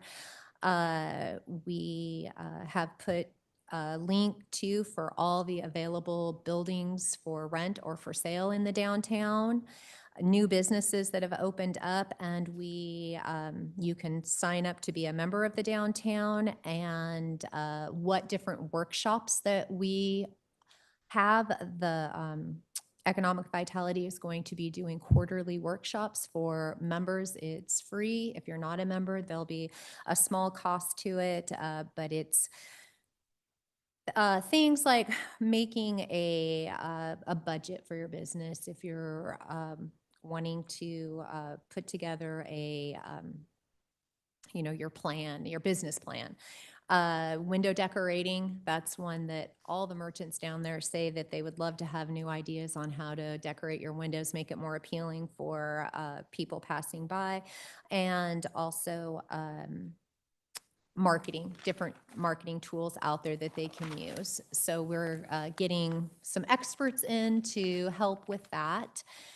Our outreach committee is working on our membership drive that we've started. We've had about 30 businesses so far that have signed up for the Downtown Association really in the last month. So it's been a pretty good response from the people downtown. We're getting our sponsors. So far we've gotten just a little over $10,000 in sponsorship for our events.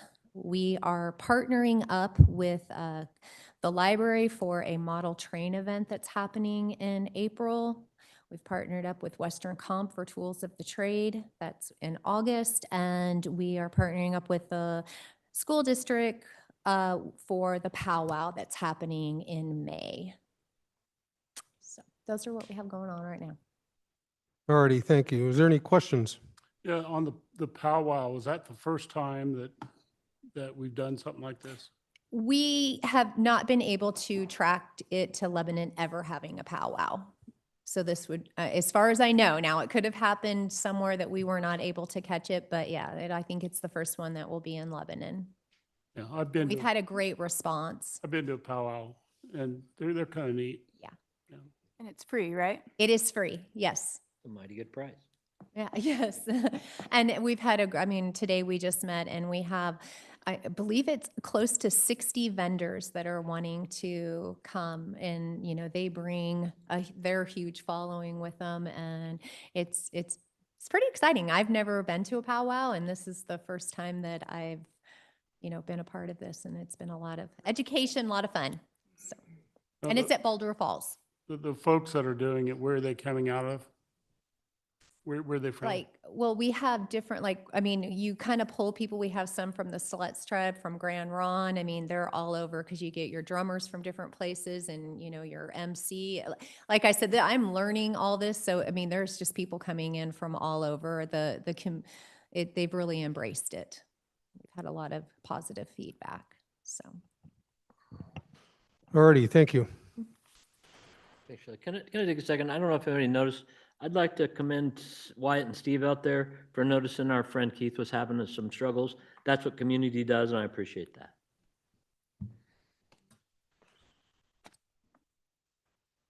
that. Trey, are you on the line?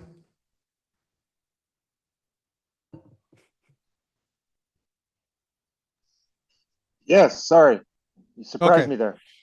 Okay, no problem. I just want to make sure before we moved on. We're going to move into public hearing, resolution number 2025-02. Public hearing regarding utility rates is now open at 6:46. City Attorney, please read the hearing procedures. We don't need the land use hearing procedures, Your Honor, or No, Mr. that's Mayor? right. You're correct. Yeah, that's correct. Will the Public Works Director and the City Manager to present their report? Thank you, Mr. Mayor, City Council. Tonight, we held a work session to talk about the state of the utilities. That includes sanitary sewer, water, and our drainage system. The staff report I've got is pretty short, but due to the amount of people in the audience that are here that would like to probably hear about this, I'm going to go over a little bit of what we talked about in that work session. And I'll start with the water fund. What we provided to the City Council tonight was an overview of the financial status, projects that we've got coming, where we are with the health of those funds, and what it takes to run those funds. So with the water system, we've got a lot of leaky water mains. Our focus right now is to stay on top of those. We've got some undersized mains. We've got mains in the system that are over 80 years old, 90 years old. We're still seeing the impacts of the Green Peter Reservoir drawdown. That was another, I'll call it an unfunded mandate that has caused great detriment to our water treatment plant. I'm sure everybody's aware that we have filed a tort claim for damages against the Corps of Engineers. We'll know probably in a month or so how that's progressing. Just a fun fact, since July of 24, our water treatment plant has produced 528 million gallons of water. That's drinking water that goes out into our system. That's a lot. We maintain about 88 miles of distribution main. That does not count service mains. That is your distribution mains, multiple and large. Again, our focus is on replacing mains since we have a new water treatment plant. We prioritize those by small, undersized mains where fire flow may not be the best. We prioritize that on mains that leak. 7th Street last year was a prime example of that. It was mostly stainless steel from all the stainless steel repair bands that were on it. And then again, our maintenance crews are out constantly fixing lines that break throughout the year. We get enough average yearly funding through our capital program, take away all your operational expenses, to replace about 2,500 to 3,000 feet of water main a year. That's not very much when you consider how much we have. It's about a 160-year replacement cycle, which is well below what we should be. We use ductile iron water pipe in our system, which has got about a 75-year useful life. It's good stuff, but you run the pressures in it and you start to get the friction and it wears out. Some of the projects that we've got coming up, we talked about the water reservoirs and adding mixers to keep chlorine residuals where they should be throughout the year. We're extending a water line on Stoltz Hill as part of the Airport Road project. We're replacing a small undersized line on Grant Street from basically Main Street to 5th Street. The Sherman Street water line from Main Street to 2nd Street is another one that leaks all the time. Again, undersized for fire flow, especially in the downtown area. And we're also working on North Fifth Street from Tangent to Mary. We've got leaks in that line as well, and unfortunately, we cannot figure out how to shut those off. So it's going to be quite a bit that we've got going on there. And then again, in our wastewater system, kind of moving over to the sewer side of things, our wastewater plant since July of 24 has treated 835 million gallons of sewage. That's a lot. We continue to see substantial increase in sewer lines and laterals that are failing. When I mean failing, they either collapse or they've got holes in them. Holes in them leads to groundwater infiltration, which again leads to expanded treatment at our wastewater facility. We got about 70 miles of sanitary sewer main in the collection system. That's a lot. That's a lot to have to maintain. That does not include private laterals.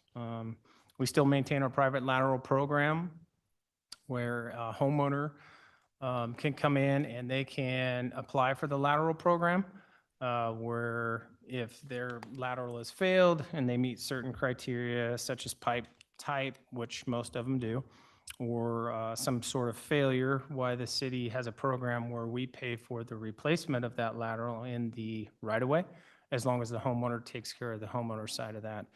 It's a big cost savings to the homeowners. A typical lateral replacement is about $10,000 from the main to the house. So it's a big deal, and it does help out. And it helps us as well because there's a lot of infiltration that happens in laterals.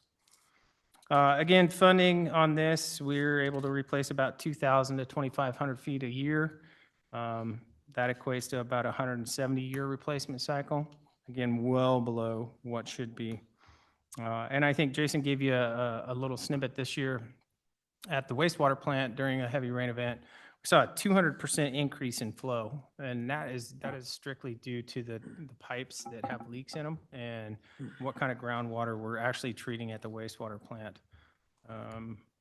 Projects that we've got coming up in the wastewater side of things, Highway 20 sewer lining project. Actually, the pipe integrity is pretty good. It's just got a lot of leaks in it. It is a concrete pipe. So we hope to fix that. Again, part of the North Fifth Street reconstruction. We'll hit that one, replace that sanitary sewer while we're up there. Anytime we're doing a road reconstruction, we like to replace the utilities in it so that we don't have to come back out and dig it up 5 years after we're done with the project. Stoltz Hill Road sanitary sewer extension, and then of course our wastewater treatment plant facility plan is almost done. Right now, we're looking at the top priority projects of that being about 35 million. Those aren't projects that we set out to do. Those are projects that are completely driven by regulatory agencies. And include the way we treat and the process we do. Some of it is capacity related. As we grow, as the town grows, we've got to maintain those. So that's a big one coming up. I will say that we've got roughly, I believe, somewhere around 18 million set aside for that. So that's why you see a big fund balance in the wastewater system. We are saving for that project and in hopes of not having to raise rates extensively to pay for the rest of it. And then we've got a couple more small sewer projects that we're going to get to this year. Storm drainage is kind of similar. We got 63 miles of main line, about 52 miles of open ditch that we maintain. It takes our crews a lot of time in the summer to keep that maintained. We do not generate a ton of revenue in this fund. We get approximately $200,000 per year for capital projects. That does not go very far. We do minor projects with it and try and fix flooding areas or save it for several years and use it towards a big street reconstruction project should we need it. With that, we've got a few storm drainage projects next year. Willow Street Storm Extension. Actually, we opened bids for that yesterday, and that project is scheduled to kick off here probably in the next 3 or 4 weeks, which will be the bottom end of the Cedar Drive, Willow Street improvements. We're trying to fix some drainage issues and roadway issues out in that neighborhood. We've got several other small projects in mind, but nothing major out of the storm drainage system for next year. And again, this is the first year that we've had 5-year projections for our utility funds. Brandon went through those tonight, showed you where we're at. Operationally, we're in good shape with our utility funds. We're maintaining operations, and we've got money for capital. The increases that we're proposing tonight, 2% to storm drainage, and I don't remember the exact, I think it was roughly 10% in storm drainage. Those are strictly related to gearing up for capital projects. I talked about the wastewater project being $35 million. We don't know the exact amount of that, but what we're trying to do is gear up in a small fashion to where we stay pace with that and are able to complete that project before it's mandated that we complete that project. So those are the highlights of the utility funds. I'm more than happy to answer any questions. I will note that we also did do our survey this year. We survey, what is it? It's about 20 some odd cities. And last year we were about third as far as highest in those cities. This year we're sixth. What that tells us is kind of what we've been thinking all along. We've kind of been out on the forefront on some of these projects, and other cities are finally catching up to us because they all have the same issues that we do. It's just in various phases and various timeframes that they want to tackle it. So with that, I'm happy to answer any questions you may have. Before we go into questions, I'd like Brandon, the finance director, to talk a little bit about finance law and how funds work and how money is transferred and whatnot, if you would, please. Thank you, Mr. Mayor.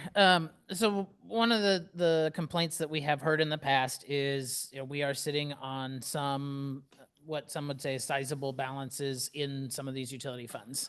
As Ron alluded to, we are trying to, in the wastewater fund, kind of start saving for that wastewater treatment plant upgrade in order to kind of self-fund some of that. The less debt that we can take, the less we are kind of hamstrung in the future with debt service payments.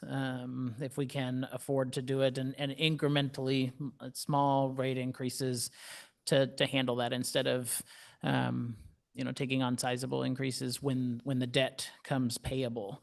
In the water fund, we are sitting on some cash as well. But ultimately, what state law requires that we leave that money in those respective funds. So that can mean leaving the water money in the water fund and leaving the wastewater money in its own fund. And the reason for that is certainly that everybody's paying for a specific service out of those. So when you're paying a water bill, when you're paying the water component of your bill, you are hoping that that money is going to the treatment and distribution or delivery of the water to your house, to your tap, to your business, whatever it may be, and not being used necessarily for other expenditures across the city. And so that's kind of the primary reason that the state and the city certainly have left those funds in their respective funds, is to ensure that the money that we are making in those areas is spent on those specific functions. And state law tells us we have to. Thank you. I just wanted to say that this is an issue that we at the council work on constantly. The water issues across the state for all cities, wastewater treatment and water treatment, is a issue it's growing dramatically. Since we started advocating for the city or lobbying at the state level and the federal level for funds to help us with these type of projects, we went from a environment of we were the only ones talking about it. Now when we go to Salem, every city's talking about it because it's a problem in every city. One of the graphs that they put in their presentation tonight, the staff did, showed comparables surrounding cities similar size, whatnot, and their utility rates. One of the examples on there that I don't chuckle because it's not funny, but ironically, I guess it is. It shows Corvallis way below us. And, oh, thank you. way below us. It's, what, 80 some dollars or whatever. It's down there. It's right there, right there. And if you look up there, Lebanon is number 6. We've actually dropped in the rankings, which is a good thing in these type of rankings. And the reason for that is as the city manager alluded to or said, is that these cities are finally catching up with their projects, and they're finally passing that cost onto their ratepayers. Corvallis has a project that's coming up that they're not going to be in that realm for much longer. Last I seen, it was 180 million. Yeah, so it's a huge project. They'll pass that on to their ratepayers. The other thing that people have to keep in mind, it was brought up earlier tonight, that not a comparable city, because it's not a comparable city, but a city that has almost, I think it's 100,000 population. They can spread that cost amongst a lot of ratepayers. So it does have a lot to do with what they charge the ratepayers. So it's not that I'm up here saying that everybody's wrong and I'm right or anything like that. It's just educating people to some of the facts that are out there, because we look at these constantly to try to find ways not to pass that additional cost on the ratepayers. That's our number one priority. It has been, when it comes to the service fee, that was our last choice. We explored many cost-saving measures and also many different avenues to try to close that gap, which we did close it at some. In the end, as I stated at the town halls, if we didn't close that gap, the choice was that the state would come in and take over the city. I personally don't want that. So there's sometimes this council has to make hard decisions. On this subject here, I don't think there's really a hard decision to make, because I think right now, my personal opinion, after looking at this, and I know people will go on the buzz and other forums and say that the mayor's kicking the can down the road or whatever. I'm fine. I get attacked every day. So I will say that I don't know if it's the right time right now to raise rates. I don't have a vote in this. I'm a tiebreaker, but that's how I'm thinking about this. I think we have some time to correct and find other solutions for these forecasts. And I agree with a lot of people that are in the audience tonight that we can't just keep going back to the well. We've all said it in multiple meetings. We've said it in work sessions. We've said it in meetings with staff. It's our big priority. So at this point, I will pass it off to you know how my mind's thinking right now. I'll pass it off to council, and please ask questions of the staff, and we'll continue on with this public hearing. Oh, I agree with you, Mr. Mayor. I think that you're spot on. Yeah, first, I'd like to, I appreciate the effort you make, and I know that we don't always communicate as well as we should. I thought we got the water message with the utility rate out as well as we could at the time, and I apologize if somebody missed that. The timing in this, for the amount of money it is, I feel that 50,000 cuts thing, and I don't think it's the time to raise the rates right now either. Especially with the good work you're doing in Salem, I think there might be other avenues that we don't have to pass it on. Are we, in terms of public comment, are we debating and making a decision and then having the public? Well, after your questions of staff, Okay. we'll go into the opposition in favor of the resolution. I didn't know if there was anybody else, and I wanted to And reserve then we have some further discussions after the public hearing's closed. So I'm going to reserve until I hear anything else from the public. was there any other questions of staff? I have one. It's been mentioned a couple times in the work session that the reason we're having to do the really expensive upgrades on the wastewater plant were to meet requirements by the state and the federal government. Could you give like a couple of examples, like what type of requirements are we meeting and what? So regulatory requirements, such as meeting a suspended solids threshold. We have, so let's take it from what it really is. We're dealing with a 50, 60-year-old wastewater plant.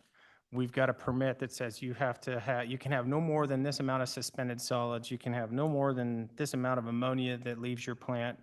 That all takes a lot of staff to run that plant because it's old, right? It still functions very well, but it is old.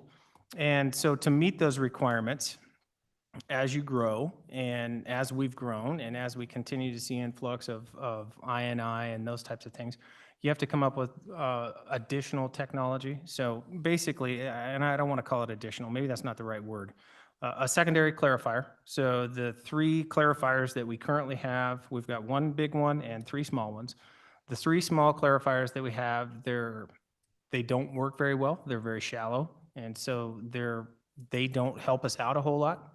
Our aeration basins, which are up on top, that's where your sewer comes in and it's aerated. Bugs, won't get into the whole details, but we don't have the ability to expand on those based on the way they were built. And there's no redundancy. We can't take them offline and expand that. So we would have to build what's called, you could build new aeration basins or you could build an oxidation ditch, and that's where you aerate your sewer. So those, and then on top of that, our ops building, which is the hub for the whole place, it's got a digester that sits up on top of it, right? And that digester is where solids are pumped to. I don't know, I think all of you remember when we had the pipe break in the gallery that sits on top of the operations room, and we filled it with 2 feet of sludge. Our offices, not my office, but the people that work out there's offices. So, I mean, there's the things of that nature that we've got to fix. And regulatory is only getting tighter and tighter and tighter and tighter. And in order to meet those, you know, we're running 50-year-old technology that it can be done, but on the other hand, it does take some time. I would encourage anybody, and I know Jason said this, if you haven't toured our wastewater plant, and this goes for anybody in the public, we will tour anybody that wants to come out and look at that and our water plant. We'll run you through it and show you Make sure you wear exactly. white pants. Yeah. We will run you through that and show you. It's very eye-opening to people to see that. You know, and our goal at the end of this is to put the water back in the river cleaner than when it came to our plant. And that's just stewardship of the environment. You know, so those are the reasonings behind what we're doing here, you know, and to meet those. And our permit, we're up for a new permit. It's going to be more strenuous than what we have now. So you kind of have to try to build 10 years in front of the regulatory by the time you're done with it, because it's going to tighten up as you're doing it. There are so many unfunded mandates that come out of regulatory agencies that this isn't a pipe dream that we have. I mean, this isn't something that we decided that, oh, wouldn't it be nice to have one of these? We need a new dishwasher. This is all driven by need and by regulatory, is really what it boils down to. Did that answer your question? Yeah, exactly. Yep. Any other questions of staff? Is there anybody who would like to speak in favor of this resolution?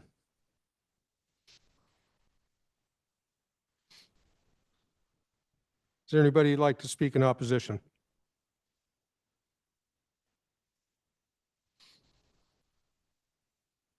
Public hearing is hereby closed at 7, oh, I'm sorry. So I did receive an online. Oh, thank you, thank you. Testimony that I would like to have into the record. I think Brent has it up. Also, there are 3 emails that you each have that were public comment submitted after the packet was included. There has also been public comment that was submitted that is included in the packet. I am able to read this email so that it can be in the record for your review, or if you can read it on the screen, we can do that as well, whichever is your preference. Well, I know my eyes can't see that well anymore. If you could read it, I'd appreciate it. Thank you. Oh, now you do that. Come on, Mayor. God. Well, I guess we can all just read it by ourselves Either way, I don't mind reading. Does it need to be read aloud? It does not. It just needs to be reviewed by the Okay, council. all righty. Will you just read all of them for us?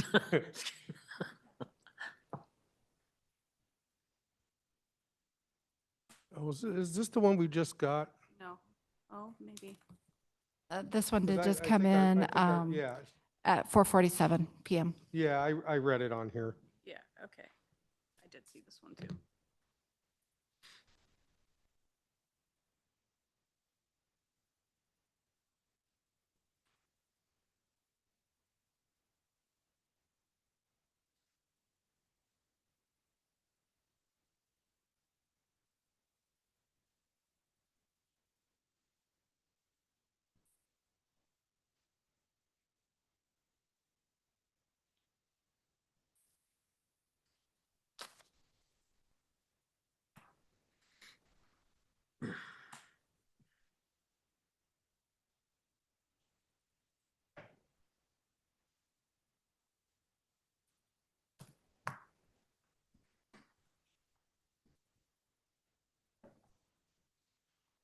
I think we're good, right? Is everybody good? Yep. Okay. Julie, are we good? Okay, thank you. The public hearing is hereby closed at 7:11 PM. No, all further discussion will be limited to council and staff at this time. So, please. Rana, can you help me remember? Back in the 2000s, let's call it 8-ish, 2008-ish. And prior to that, there weren't increases, or they were very small increases in the utility bills, correct? And that was a decision council made. What I'm getting at, and this letter reminded me of it by, and I don't know this person, Margaret, by Miss Margaret, that there were double-digit increases shortly after, in 2010 and whatnot. Can you help remind me what led from the no increases to the big increases? So I'm not sure what led to the no increases. I think it was a decision that councils previous had made. They decided that there wasn't a good time to raise rates. Back 2008, starting about 2008, when we kind of came up against the wall on our water treatment plant, we said, all right, we've got to move this thing forward. And we did have some double-digit rate increases. I want to say rates increased almost 75%. In order to pay the debt believe service that's on a new correct. water treatment plant. Yes. So that was the reasoning behind that. I can't speak as to why they were not raised prior to that. I know that there was several years, or at least one, it's been a long time, where there was a rate increase done mid-year due to the fact that the fund was not going to be viable at the end of the year. We have taken a stance, Jason and I in particular, with our utility funds, that we are going to be viable. We're not going to be in that spot. We don't have the option to fail. We've cut our stuff to the point where we're running, we've got 4 people in the water department. We collect bills. We're down in finance, we're down in engineering, we're going off that edge, and we're trying to find other ways to make that work. But we don't have that option to, we're required by regulatory agencies to meet these demands. If we can't meet these demands, we don't want somebody to get sick, we don't want somebody to not have water. That's the reason behind the increases. And it's not for any other reason other than that. The last thing, I've kind of been the poster child for rate increases, which has not been all that fun. Choice. Yeah, it was, I don't know if it was by choice or if it was by somebody else's choice, but, and it's never been about anything other than serving the citizens. And I get that there is it's a big ask. It's something we ask internally all the time. It's like, okay, how are we going to do this? And we are looking for other ways to do it. Hence the lobbying, the grants, we're turning over every rock that we can find. But at the end of the day, we've got to meet regulation. anything we put out either through the pipes to your house or take and put out in the river, we have to meet those requirements. We don't have a choice. Well, I lived through then and was very aware of that 2008 thing and was probably one of the squeaky wheels at that time.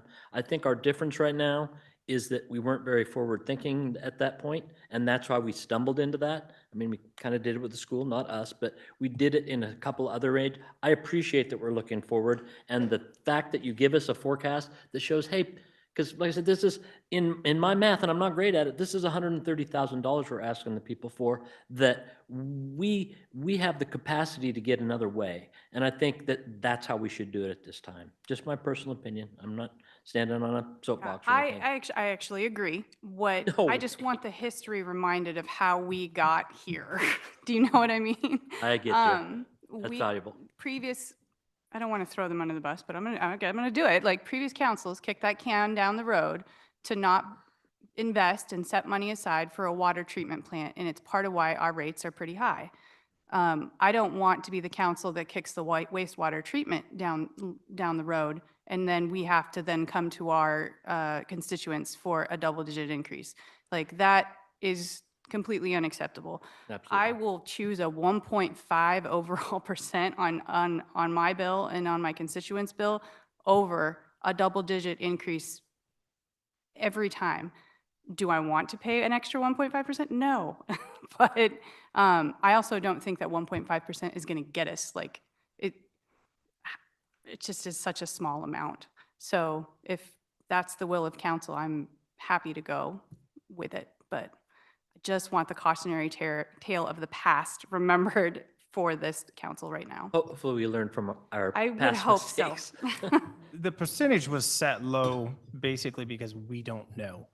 What I do know today, we've got about $18 million worth of cash available for a $35 million project. I know that it's going to cost more than the $18 million we've got. Are we going to be successful in getting money from the state and the federal government? Don't know. We're going to try. We're going to give it our best try. Are we going to be successful at grants? Don't have the answer to that question either. We're applying to anyone that we would qualify for.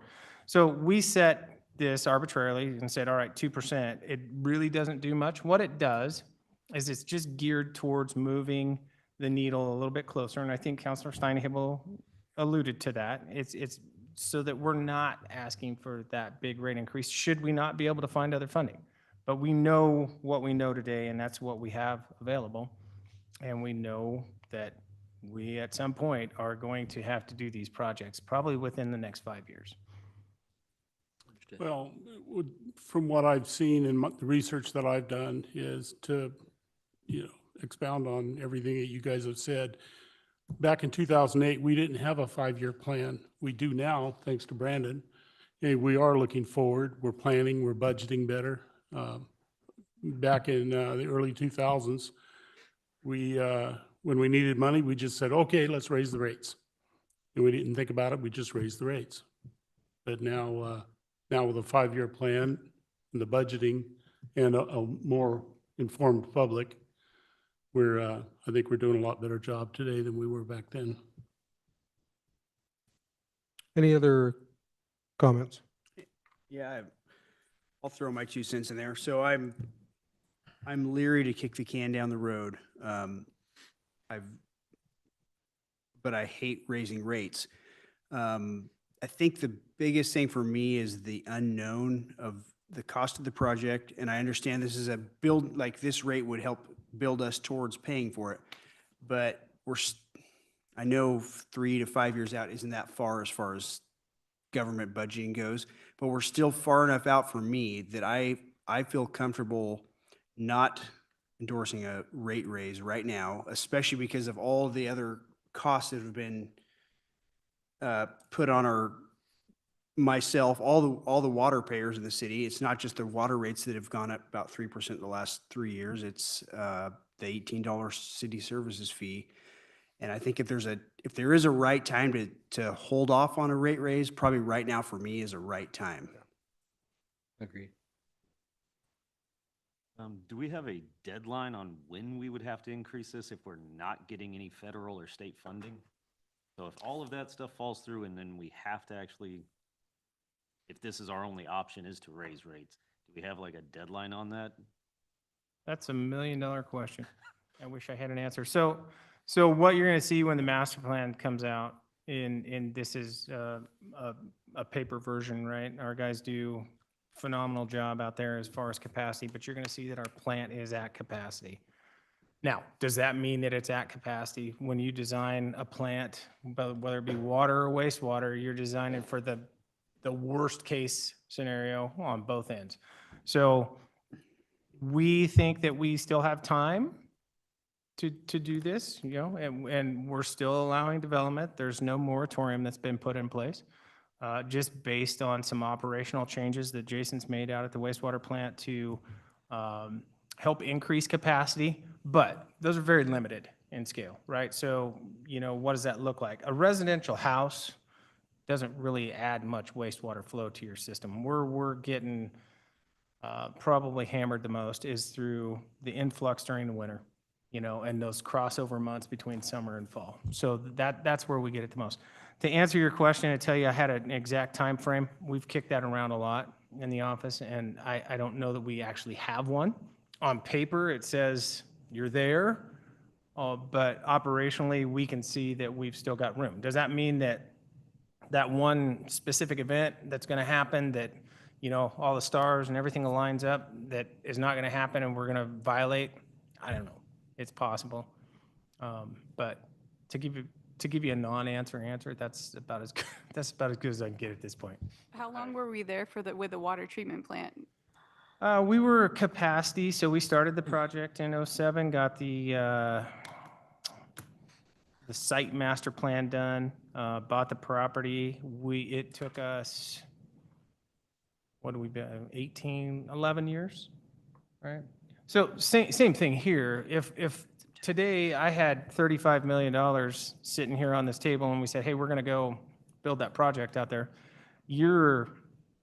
by the time we do design, by the time it gets approved by DEQ, because they have to approve everything that happens out there, and by the time we get through the construction phase, we're 3 to 5 years. So from today, you know, you just take that 3 to 5 year window and you just keep pushing it out. So it's not one of those things where all of a sudden, okay, well, we're going to do it today.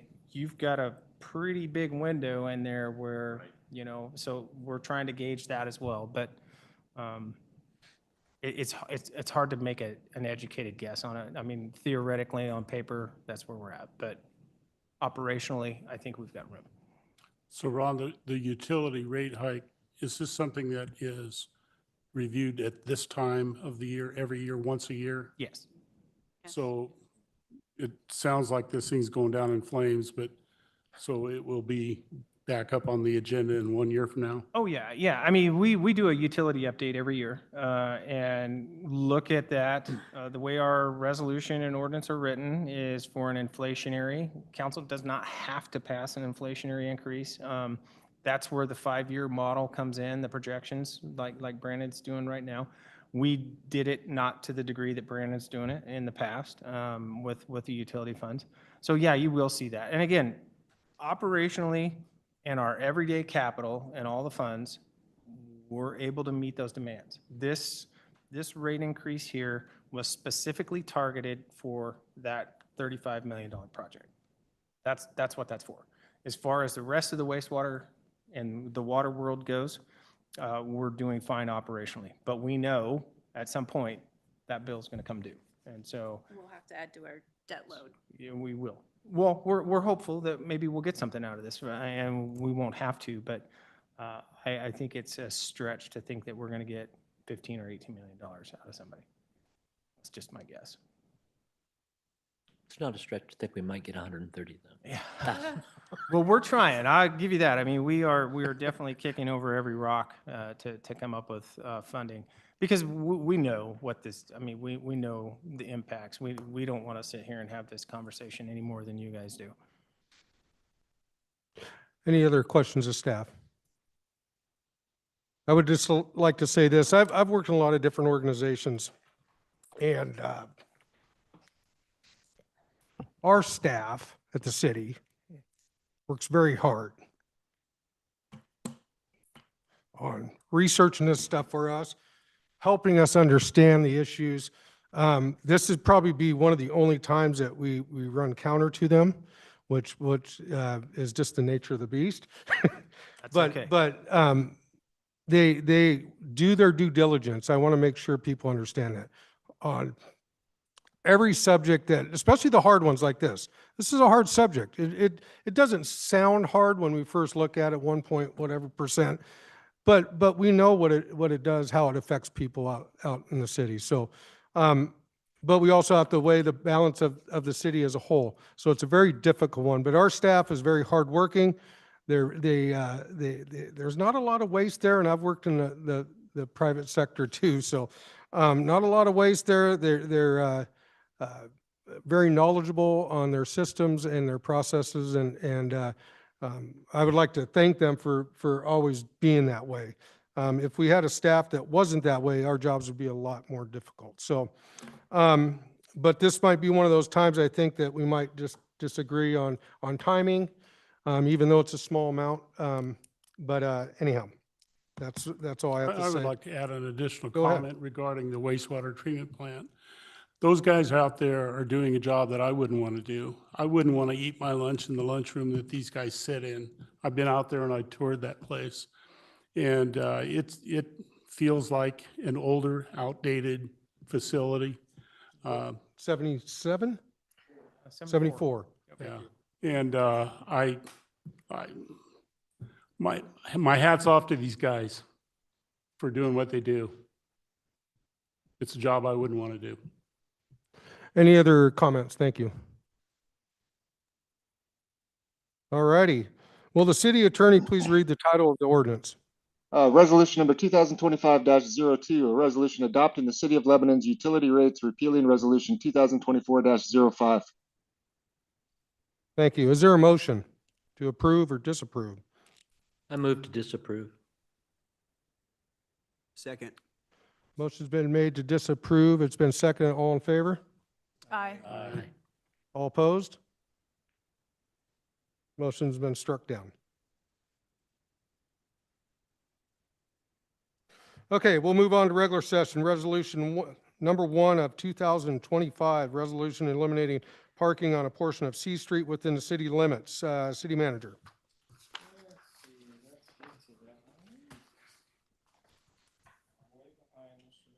Sorry about that. No issues. We're getting closer. There we go. So we were approached by Republic Services, city staff was, about a parking issue on C Street off of 2nd Street.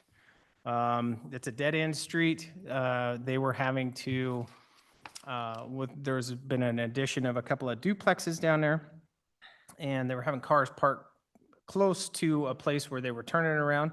So they were ended up having to back clear out onto 2nd Street, created a hazard. We as staff sent a notice out to the neighborhood and suggested that they provide comment to us, which we received none, about our proposed resolution here to, or actually just a motion to eliminate a parking space down there so the Republic Service can turn around and do that. Again, I would recommend that we do this. It's very minor. It doesn't seem like there's a big It's just issue one there. spot, right? It's just one spot. But it will help them be able to turn around and not have to back out onto 2nd Street and have the chief of police have to respond to an accident when they do. Frank, you know that area? I can answer any questions that you have. I'm good. Questions? I have a question. I just will remind me to bring this up when they come and ask us for their utility rate increase at the end of the year. So, yeah, I'm in favor of this. Got to be worth something. Yeah, it's kind of, that's what I think. Charge them parking. Any other questions or comments? I already screwed this up, but I'm going to ask the city attorney to read the title of the resolution. Resolution number 2025-01, resolution eliminating parking on a portion of C Street within the City of Lebanon.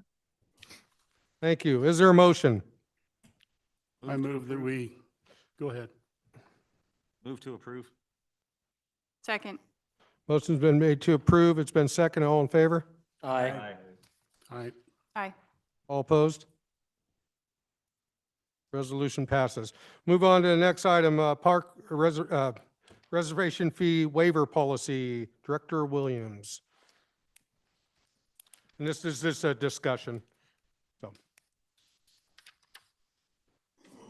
Thank you, Mr. Mayor, City Council. Following direction of council, the decision to waive or not waive park fees, rental fees. We provided some information in the packet, basically outlining a few things that we may not have considered.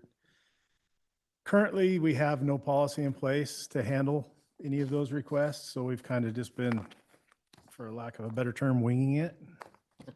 Under direction of council, it's been instructed to firm that up a little bit. We don't think we should be in the business of waiving any park rental fees. There's a few mechanisms to help people with those fees. We can send those folks to the Chamber of Commerce to apply for some of the grants that we help fund to help cover those fees. It was mentioned tonight by somebody that the cost for Cheetah Lake, $600 a day. You put 35,000 people on that for a Strawberry Festival weekend, we haven't won. That's the same cost that we've had since we took the park over. So our recommendation is that we establish a policy that we don't eliminate park fees, and we help people that are requesting those eliminations navigate the application process with the Chamber of Commerce. I Thank you. appreciate you giving us that. That makes a lot, we don't have to waste that. Yes. I want to say waste time, not wasting time to hear people, but this is valuable.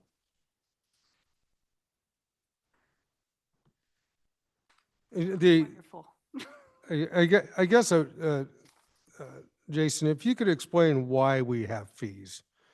I got privy to this reason when I first got elected, that I wondered why we had fees, since they were paid for by the parks are paid for by the taxpayers, and we could go down to every argument like that. And I sat down with the previous city manager and Jason and others and asked them to explain why. And after the explanation, I was like, okay, I get it.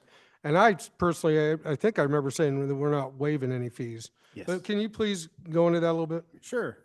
Yeah, in our Parks Fund, which is funded by the general fund, we've had some pretty substantial reductions in there. I think we have 2 staff to take care of 286 acres of developed parkland and another 185 acres of undeveloped parkland. We have no mechanism to replace anything that we have. We have no funding stream to replace a shelter that's failing, a restroom building that doesn't meet current ADA code, or the roof is leaking. There's no pot of money that we have to take care of any of that infrastructure. We're very active in pursuing grants through Oregon State Parks, and we've been very successful doing that, which has allowed us to update facilities, new shelters at River Park and at Century Park and Windmill and Community Garden, that help push that down the road. As we work forward to try to figure out how to replace the rest of the infrastructure, it's going to be a council action at this point, unfortunately. We're keeping it maintained, we're keeping it operational, and we're keeping it very nice for what we have. So it's really, when we put 30,000 people on a piece of property and hook up food trucks and vendors and carnival rides, and that expense is huge. You mean that costs more than $600 worth of damage? Yeah, I think 2 years ago during a heavy rain spring event, I think we paid about $8,500 to repair turf and sod and ruts and those sort of things. So Sprinkler heads. All the rest of the infrastructure is Even though we wish we could rely on the good nature of people and you give them guidelines, they still drive across the grass and run over things and for various reasons. And I'm not saying they're bad people, it's just how we all are. So, but we need to be able to recoup some money so we can keep the parks in good condition. So, One of the things that Jason and I talked about when he was putting the staff report together, and it kind of clicked with me afterwards, is the $600, you're probably not renting Cheetah Lake Park if you're doing a small event for $600, right? It's going to be a fairly substantial sized event. The other thing is, when it's rented to that specific group, and nobody else from the community can use that park. So there's, we don't feel like it's a big cost, for a big event. It's not like you're doing a 25-person event there. If you are and you want to pay $600, we're more than welcome to have you do that. But we didn't come up with a mechanism to try and gauge how many people were going to be there. It was just a flat fee. We've got 2 parks guys, and that's really where we landed on it. Jason, I see that Corvallis and Salem charge by the hour. Yeah, they do. Our shelter rentals are actually quite a bit below market. They don't really have a Cheetah Lake that they would allow to be rented out, kind of like we do with ours. Are these daily cost? Yeah, for our shelter rentals. $600 a day for Cheetah Lake, not $600 for a 3-day event or a 4-day event? No, that's a daily fee. Okay. So the park shelters, if you rent the Academy Square gazebo or Strawberry Plaza for all day, those are the costs for that for 24 hours or for a day during the park operating hours. I think it's think a the deal. small shelters we Yeah, pretty eliminate to reasonable. half day because we have some other We should rent other Cheetah Lake uses in for there. Well, I've had to rent, I have rented spaces from Lynn County in their parks before. And these rates that you have here aren't unreasonable, I don't think. Yeah. And we don't want them to be. We want beneficial use in all the parks. So the more people we can get out there, the better. We just Well, want to be able to cover a little bit of the cost. but you're not trying to get rich on it, you're. If we are, pretty we're much really doing bad at at cost.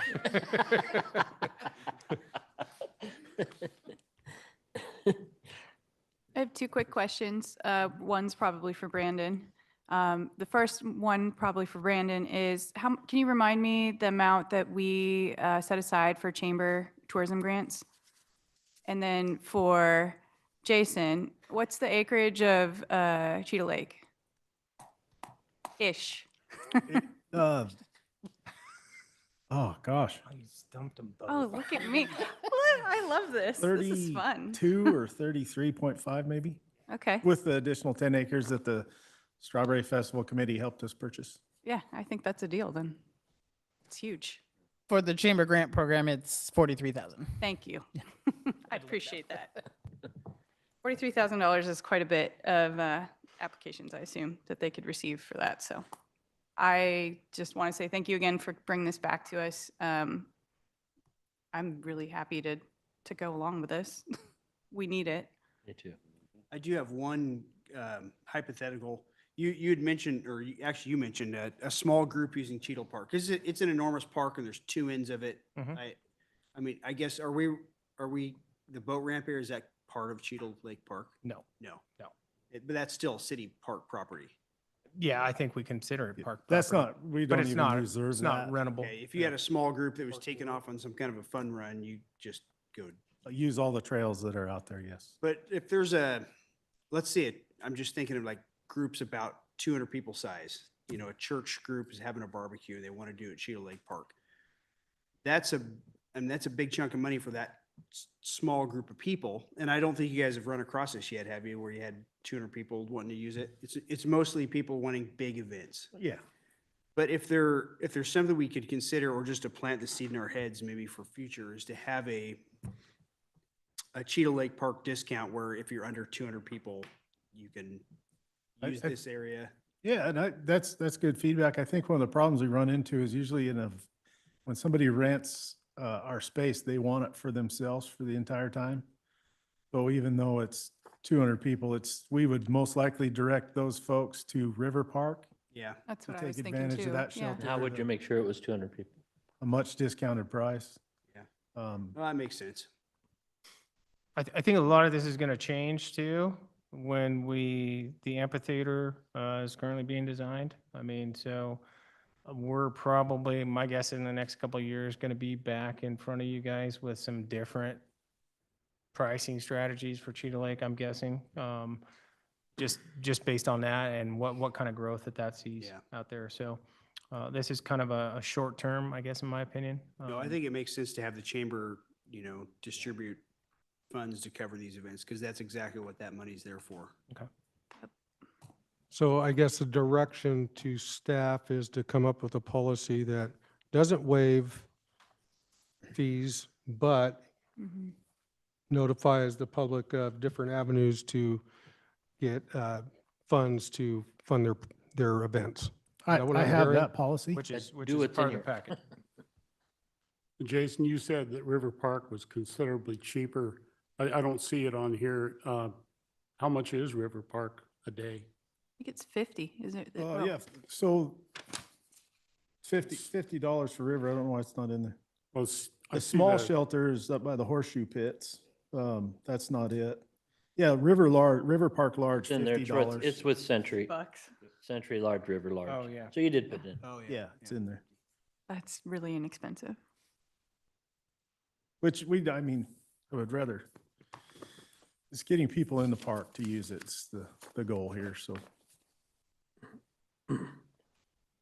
Well, my hope would be once Cheadle is developed, that we would actually make money by letting people use that. So I'm not trying to be greedy, but that's kind of what the plan is there. Absolutely. That's the hope. We don't want to pay for letting people use that great facility. We need to get the money back. Sure. So yeah, there is an administrative policy included in your packet with the language that was discussed here. I don't know what action council would need to take to adopt Probably that. by motion, if you guys are good with the way that that's written, which is basically the way that Jason laid it out. If we can have that by motion, what that will do is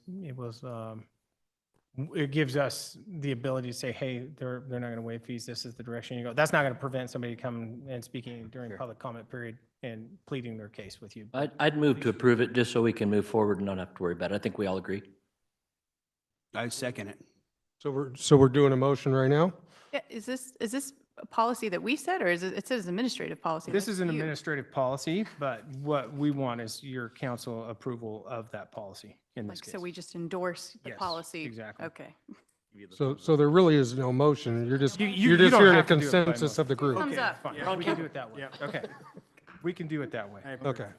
Why does this look Jason, different? you would have a list of every park in the city limits with a fee price behind it? Yes, we do, and we do on our website as well. Okay. I think everything that's rentable is on this list right now. On the memorandum page.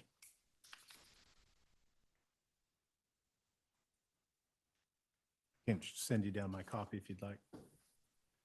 Yeah, it describes Cheadle Park and then park shelters after that. Yeah, that's it. Right, yeah, that's what I'm looking at. So if you rent a park shelter, you get the whole park? Yeah, like River Park Shelter, if you rent that for a birthday party or a family reunion, you get that shelter and all the adjacent parking to it. It wouldn't close down the rest of the park. Just close down your event space. Okay. Are you good with that? Yeah. Okay. I was just, it doesn't get specific, that's all. It doesn't sound like we have much opposition. No. Okay. Okay. Is that Direction. enough, We is that support it. enough direction? Okay. Yep, absolutely. Thank you. You kind of threw me for a loop. I was like, we're doing a motion? I wasn't sure. So. I wasn't sure exactly Okay. either. I But just like to we make got it. motions. We got it covered. Who's driving this bus? Okay, we'll move on to the next item, municipal code discussion. Lebanon Municipal Code, section 6.16.010, bees, fowl, and other animals. City manager. Thank you, Mr. Mayor. At the last council meeting, City Council asked us to bring back a staff report on procedure for allowing chickens. I think you've kind of heard quite a bit of the discussion tonight. I'll give you a little background on that. Back in 2014, there was some discussion about modifying the municipal code to obtain a permit to keep the chickens. Apparently at that time, it was, you had to go and get your neighbor's consent within 300 feet. Apparently, they went through some process, and looked at other cities, and said, hey, let's, and I don't know if there was, I couldn't find any other rhyme or reason to this. They just chose this as 2,000 square feet lot area with a maximum of 6 hens allowed outright. You could get more chickens, and our code allows you to have more chickens, up to 10. If you have the property owners around you within 100 feet sign a petition that says, yes, we're okay with neighbor X having 10 chickens. So that was what was done in the past. That's kind of how we got there. You can see on the next page that we looked at several cities throughout the Willamette Valley, and it's all over the place. It could be one, it could be as many as you want, it could be none. So really what we're here to do tonight is to, if you want to change your policy, I don't have any recommended strategy for you. Mostly because nobody else really has a strategy that they've followed either. If you want to allow up to 10 chickens, do away with the permitting process, up to 10, you could do that. We could do nothing, stick with the policy that we have. I've talked to the chief. We've had very few complaints regarding fowl, especially chickens. But I'm going to kind of leave that to your guys' discussion. I mean, what you want to do there. I don't have an opinion. I think the only thing I will say is some of our lot sizes are getting pretty small. You know, if you're looking at a 5,000 square foot lot, or as our code is potentially going to change to where we're looking at a 25 to 2,400 square foot lot, that's 10 chickens on that lot, and that's a lot of chickens on that lot. But that said, I guess if you're keeping them in a position, I think the permit process, what that did was help, you know, if you had a permit process, your neighbors knew about it, good, bad, or otherwise. And it also allowed the police department to be involved in that without it going through code enforcement and complaints first. It would still probably go through code enforcement, but. Could you describe our current permit process? So current permit, you can have I believe it's 1 hen up to 2,000 square feet of lot area. And if you want to have more than that, like up to 10, you can go get a permit. You can Okay, apply so for a no permit. permit required if you're meeting The minimum. Yeah, I believe, One I per believe that, 2,000 one per I don't have 2,000 the square ordinance in front of me, but yeah, I believe that that's the case. But we don't have too many lots that are that big. I personally, I think that what's been requested of us is reasonable. I have no problem with going that way. The concern that would come from it would be, first, I agree that maybe one neighbor who doesn't like you shouldn't be able to control that necessarily. Sure. But the part I would be concerned about, and it looks like we have enough in there as far as containment, people are going to be concerned that it'll draw rodents or little predators. Sure. It will, but I don't think we've had any issue with that containment wise with 6. I don't see why we would with 10. Just my opinion.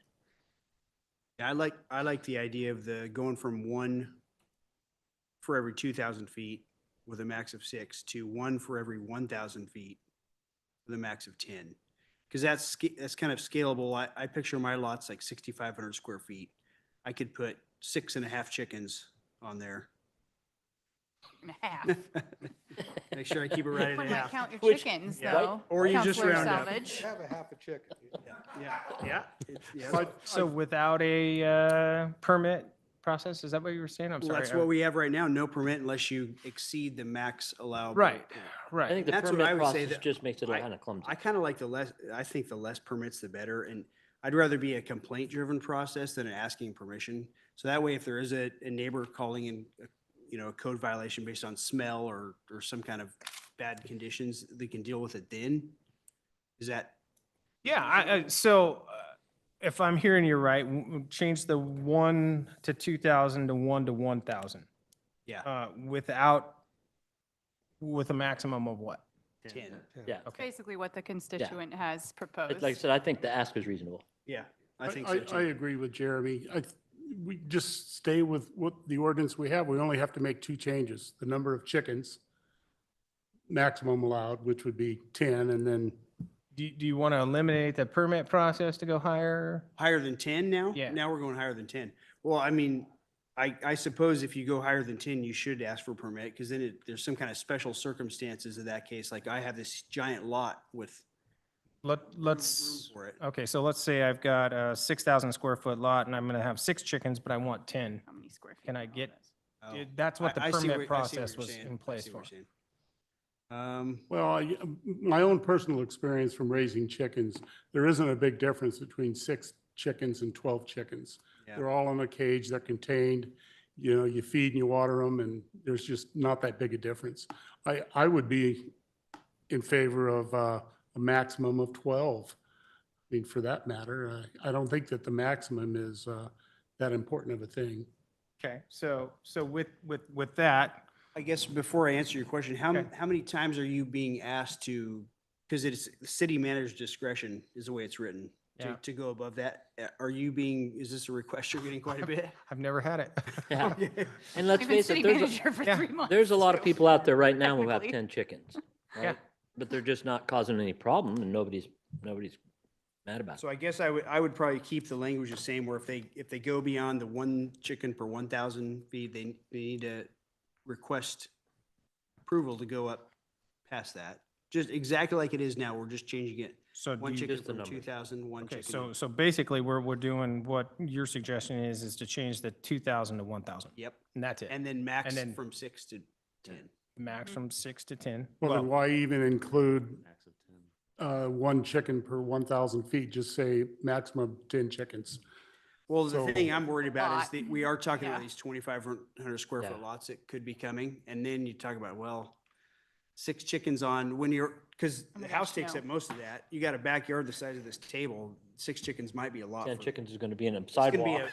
it's gonna be a muddy Yeah, street. you're gonna have I did you're receive gonna a have picture 2 of chickens chickens. on the sidewalk. So did I. So, Now do you see why I didn't have an opinion about this? Yeah. I still like the 1 per 1,000. I'm good with that and leaving the permit part Yeah, I'm good if with somebody wants that. to exceed it. And then So- I guess in a Okay. year, if, But permit process without approval of your neighbors?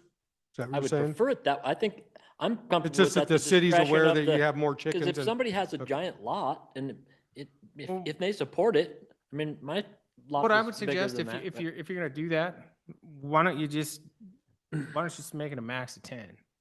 Or you could go to the 1 to 1,000 and up I'm good with that too. up to technically, my lot 10. is 14,500. I don't need 15 chickens or 14 and a half. Like, that's insane. Well, I then get why, my Nobody chickens wants me fr- to I have get 14 mine and a half from Wyatt. then why even have the 10 chicken clause?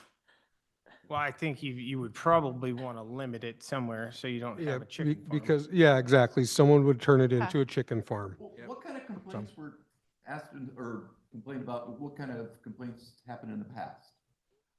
This is the, Very few, but what were? well, until you two got on council, we never talked about chickens. So, And I don't know what to tell everyone's you. board too, as well, so.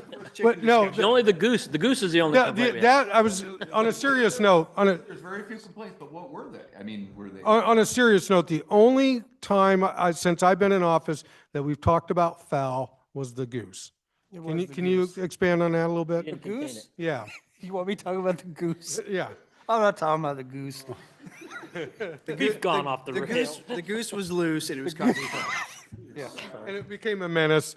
It did. And The goose got loose and was actually Good for the biting goose is people good and for the chicken, kids I and whatnot. guess.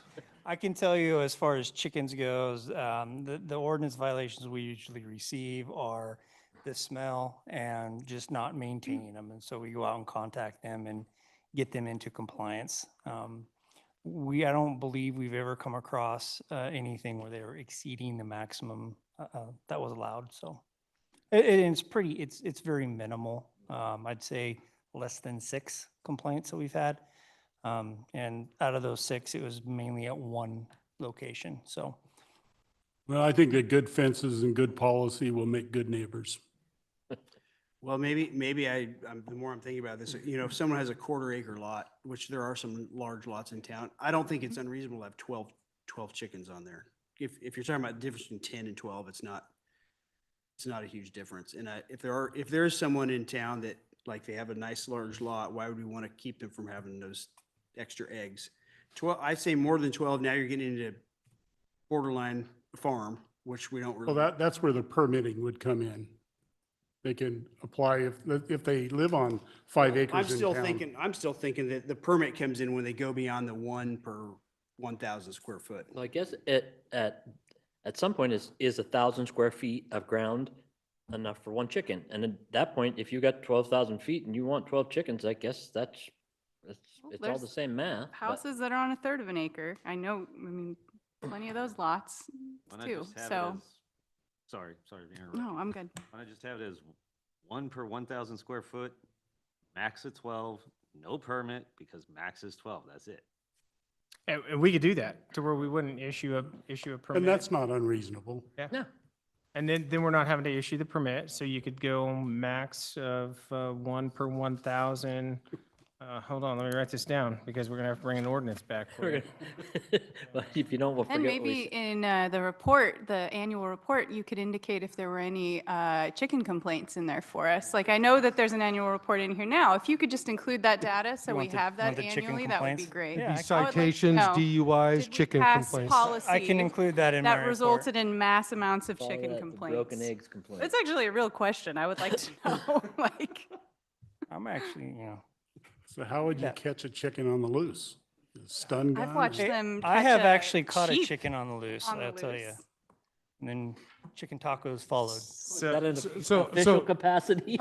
So I'm going to interject here for a second. Does staff have what they need? 1 per 1,000, max of 12, no permit. There you go. I'm good with that. Thank you. Okay, so we'll bring Sounds back an good. ordinance in April. That's fine. Okay, Oh, Oh, I know. okay. I can handle chickens, guys. Come on. so I'm really glad that we had staff here with engineering degrees, master's degrees in finance, and so we could figure out 12 chickens. So thank you. Well, we haven't discussed rabbits yet. And Mr. Mayor, Yes. and Mr. Mayor, a lot agree as well. I've been paying attention. Oh, I'm sorry. I'm sorry. My apologies. So we'll move on if you have if you're good. I'm Okay. good. We're gonna bring back an ordinance. Okay, we'll move on to departmental reports, city manager. Perfect. As with last month, having each of the directors do a quick stint. And before you guys tonight, Brent is going to give a quick IT update, just to give you an idea of what's going on in the IT department. And then I'll cover a couple of things, and then we should be good. Thank you, Brent. Thank you, Ron.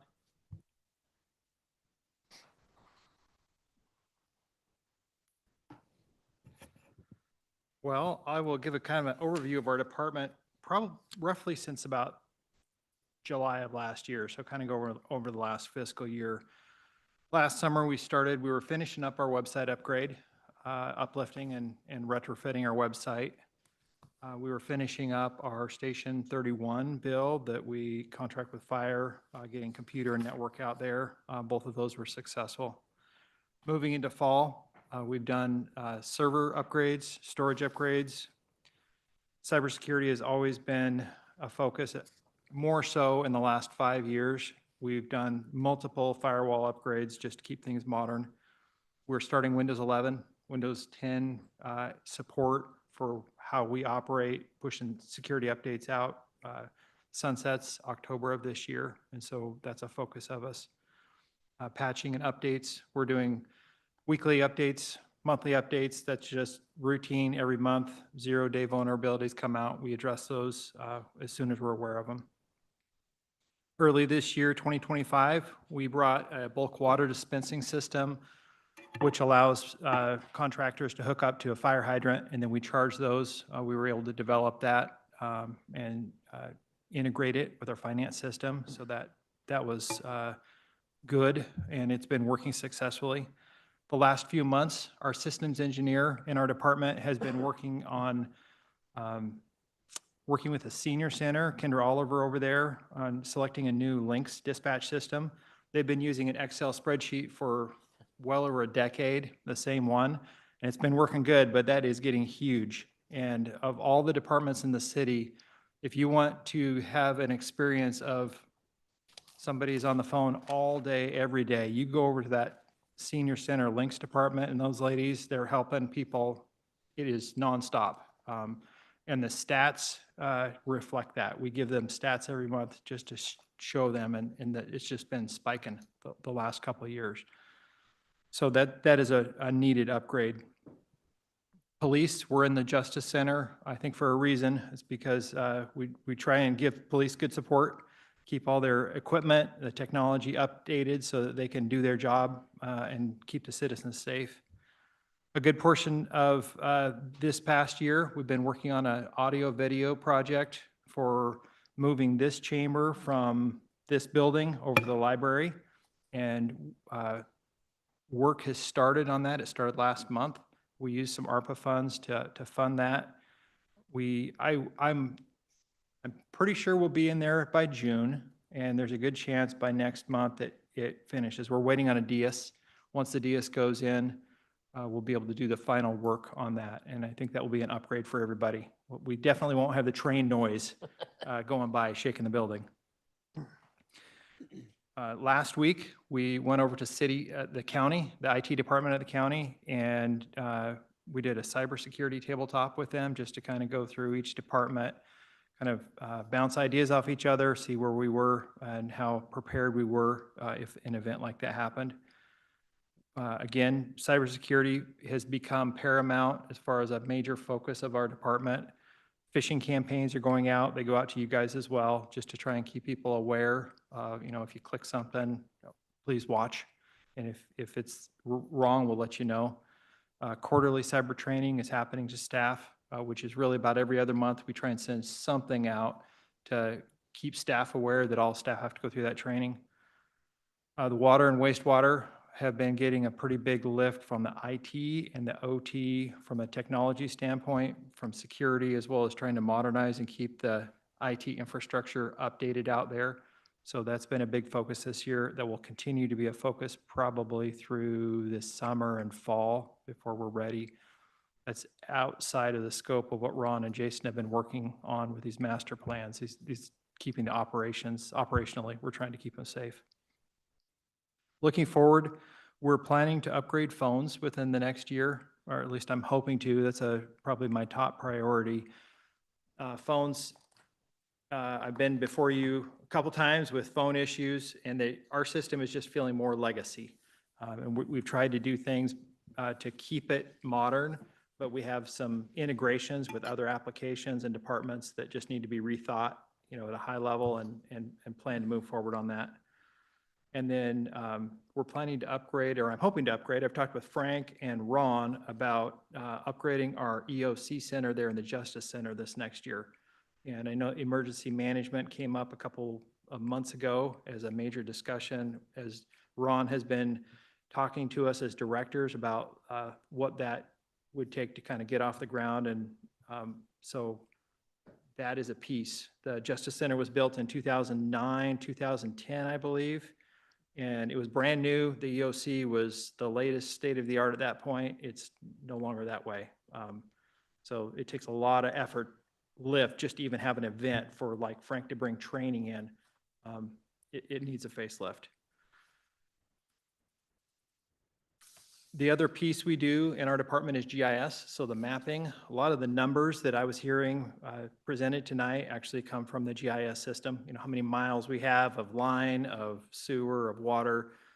There's really 4 main core infrastructure systems that we maintain in GIS. We have water, we have sewer, we have a storm system, and then the transportation system. And you could put like telecommunications in there, so that helps us with locates. It helps us understand how do we plan and where are our facilities. Utility billing is a major focus and has been for the last year, trying to integrate that so that our finance and the maps and the addresses from the county are all lined up and coordinated. And that's it takes a lot. I would say our GIS coordinator, his workload has increased in the last 2 or 3 years as we've started leaning into some of these numbers a little bit more. Public Works is another area that we've really seen modernize in the last probably 3 or 4 years. We have Most staff you'll see out now around, they're going to have a tablet or a cell phone. They're going to be using that for work orders, like, a service turn on or a locate. It's all coming through that. We're starting to get public works staff submitting information for, like, if a ditch goes in, they'll update our map as an edit. All the camera work that goes into these ditches, our GIS coordinator works quite a bit with the guys who work that TV van to make sure those systems are online. And that TV van provides a lot of updates back to us, keeping those GIS systems updates. Specific projects that we are working on in the GIS arena over the next year, several months to a year. One of those is going to be the impervious surface layer is a focus to try and get that updated so that you guys can make better decisions and staff can make better decisions. And the sanitary sewer system. 3 years ago, we went through about a 2-year process to upgrade our water system, and that has really paid off, like for the water flush and helping, so you can see pressure as it goes through the system and make decisions. And the sanitary sewer system is going to be the next one. And again, this is just to support other departments. We're very much an internal services fund, so this is supporting engineering, planning, public works, even police, with roads and where those are at. We do a lot of behind the scenes stuff, and we really don't interface that much with the citizens, but we certainly stay busy trying to support the other departments and keep things online. Ron, I have no more else unless anybody has any questions. Does anybody have questions for Brent and what's going on in the IT world? Appreciate that magic stuff you do. Thank you. Yep. I'll tell you what, when it doesn't work, you know it. Thank you. Thank you. Thanks, Brent. Couple of things. I'm not going to go through too much here. If you've got questions, feel more than free to ask. One of the legislative items, you'll see there's I want to say there's almost 3,000 bills that have dropped this legislative cycle, which is insane.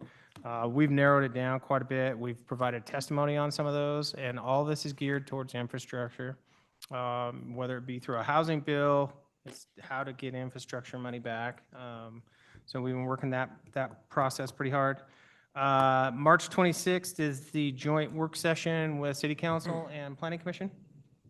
I may or may not be here. I have to take somebody in for a surgery that Monday, and I'm not sure if I'm going to be back in time, but you'll be in good hands with the people that are here. The April meeting, we will be out, myself, the mayor, and Jason in Washington, D.C., advocating again for additional revenue streams.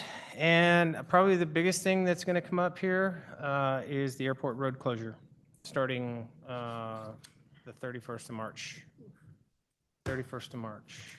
And it will last probably 4 months.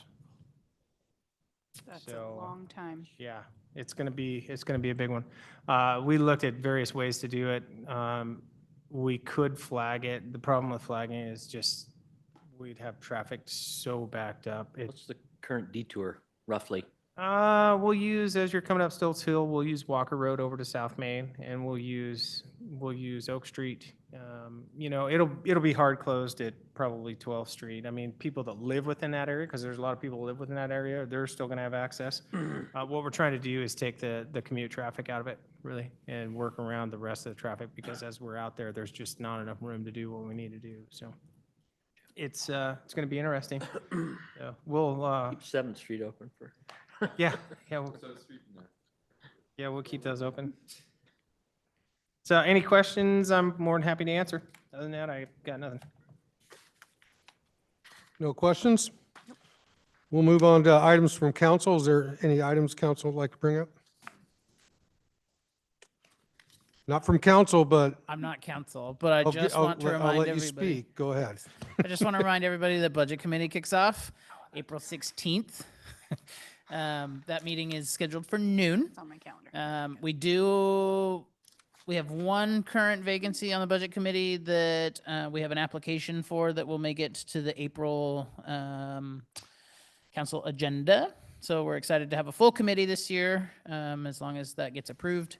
But yeah, we kick off April 16th at noon. See you Alrighty. all there. Let the party begin. Thank you. Perfect. Any other items from council? Go ahead. I would like to talk about our minutes for just a little bit, if I Okay. could. I don't know who keeps the minutes or who writes them down. Okay. Our city recorder. But I think that, and I don't want to sound mean, but I think we need to do a better job in keeping our minutes. We need to know who, what, when, where, why, and how. We need to tell our own story and not somebody else tell it for us, like the sewage spill, for example. At the last meeting, I read over the minutes from the last meeting, and there was a lot said by a lot of people that wasn't in the minutes. We need to tell our own story and not let somebody else tell it for us. For example, after the meeting, I went and looked at the newspapers, and the Albany Democrat Herald and the Lebanon Local actually did a pretty good job on describing who, what, when, and where, and why, and all that stuff. And so they're telling our story for us. And I think we need to tell our own story. Now, I know that YouTube, you can go on there and you can look at it and listen to it, but YouTube's not that reliable. If somebody doesn't have their mic on or they don't speak loud enough or something, that information doesn't get out there. Now, there's a lot of things that are said at these meetings, like what Ron talked about the sewage spill and the misinformation out there. I think to keep down the conspiracy theories and the misinformation, that we need to tell our own story, and we can do that through the minutes. We used to do minutes a little bit different. Julie, can you explain the change in that, what we did different there? Yeah, absolutely. There's two ways you can do minutes. You can do minutes verbatim, which is what the Planning Commission does. They do verbatim minutes, and the reason for that is because it's very specific with land use. With council, verbatim minutes are not required. And actually, they're written minutes are not required at all, as long as there's some type of recording for the meetings. What we do is we do the recorded videos, and then we do what's called action minutes. They aren't verbatim, so they don't record everybody's conversations, but I do try to highlight anything that I feel is important to the meeting. Now, if there's things that I missed, then I will definitely work on that in the future. I don't know that we want to do verbatim minutes because we do have that video that's available. But if that's the council direction, I'm definitely willing to go that route. Again, they're not required. Written minutes are not required as long as there's another form of minutes, but I'm willing to do whatever the council wishes. Yeah, I think you can do audio transcribes. I don't know if we're set up for something like that or not, but those are pretty handy. Maybe Brent would have some input on that. And again, I'm sorry, I'm not trying to spank anybody here or anything like that, but I think we can do a better job. Just remember, I'll just say this, just remember for verbatim minutes, we'll have every I'm remark not you sure say I in want to be council. on verbatim. Yeah. Every single comment that you make in council will be in the record. It already, and to the point, it already is. Well, it is, but it'll be in written form. I do agree I agree with Councilor McLean that we do need to do a better job telling our story. I personally don't think minutes is necessarily the place to do it, but we need to get the things that we are doing here out to the public better. So the discussion on chickens is, okay. But that's something that I think people are pretty passionate about, or the fact of the lack of the rate increase today. Those are stories that probably do need to get out there. And he's right, we're relying on news media to tell that story for us. I don't think anyone's personally, and I'm a nerd and I read minutes, I don't think a lot of people are going to go out there and look at the minutes of our, everybody Much more knows I'm a nerd. digital or active way to get things to Yeah, people. you watch it on ×2 speed. Because I'll admit, I've never read our own minutes. Is that a terrible thing to say? Now, I'm here. That's not saying we can't improve. I agree. And Yeah. add more stuff to it, but verbatim minutes, it would, what's the time on putting together those type of minutes compared to how we do it now? Well, I mean, of course, verbatim minutes, it's lengthy. I know that when we're working on verbatim minutes for the Planning Commission, the deputy recorder spends an entire day transcribing that video to written minutes. There are programs out there that can transfer that into written, but as far as I know, there hasn't been any that any of the other city recorders are really happy using. I think there are some out there that they're starting to use, but right now it would be the deputy recorder and myself spending at least a day for a meeting. Maybe a And meeting like this Mr. Mayor, Yes. sorry to cut you off, Julie, were you done? No, one of the suggestions that you could do is there can always be a meeting summary that is provided to the public after the meeting in the vein of like a press release. Like I think Alex with the county puts together something after each, either once a week or after each meeting, and just says, hey, here's the highlights. And press, if you want to go back and double check everything, feel free to go back and watch the video or whatever, and you can see for yourself. But here's the highlights of what the meeting was, and at least in that vein, we're getting that message out there, good, bad, or ugly. But I think that verbatim, unless you have a computer program that's going to do the verbatim minutes for you and that people are happy with, I think it's just redundant, especially when people could probably go through and listen at a faster speed to the video. Yeah. And I was going to say the same thing. A summary would be something that we could send out after the council meeting that would be even a higher level than the action minutes. But I think really what it is what information are you wanting to get out there? If you're wanting to capture more of the conversations that you're having, then that summary is not going to suffice. If it's just getting our story out there and getting the decisions that are made and the actions that the council is taking, then a summary would work for that. Yeah, well, my thinking is a better informed public, we won't get the conspiracy theories and we won't get the death threats and stuff like that. I know that. What did you do, Dave? I know the mayor. Only been here a couple I know the mayor sure takes a lot of heat sometimes. We approve the chickens, okay? We put out a substantial amount of press releases and we put out a lot of notices. So I'm more than happy to put more out, and maybe we could put a council, an action list out that happened and do it in the form of a press release so that it went out. I mean, more than happy to do any of that stuff or push it, but I just don't know, unless I think like we've said, unless you go verbatim on that, and capture everybody's conversation, then it's kind of either, I don't know if there's a middle in there. I think the problem is we're using traditional methods to communicate what we're doing, and press releases don't always cut it. That's the bottom line. Yep. I mean, you have to communicate with photos and videos in multiple different ways. I mean, it's great, and I appreciate that we put the press releases on the website, but they're put up as JPEGs, and then people have got to really scroll in there, and that's just not the way we communicate. We should not communicate with the public in only one way, I guess is my point. Agreed. And we use our social media platforms, and we can, I don't think you want me doing a video, but. No, and Sure. My comments are, because I don't know that we have somebody, and I'm not trying to, it's not Julie that is our communications person. It's everybody trying to do a job that everybody has maybe a C-level knowledge of, and you really need a communications professional to come in and do it, is what I think. But And this, Michelle, I'd be happy to do videos. oh, great! You got a face for radio. You have to have a tie on. I think that Lebanon's got a good story and I think we should tell it.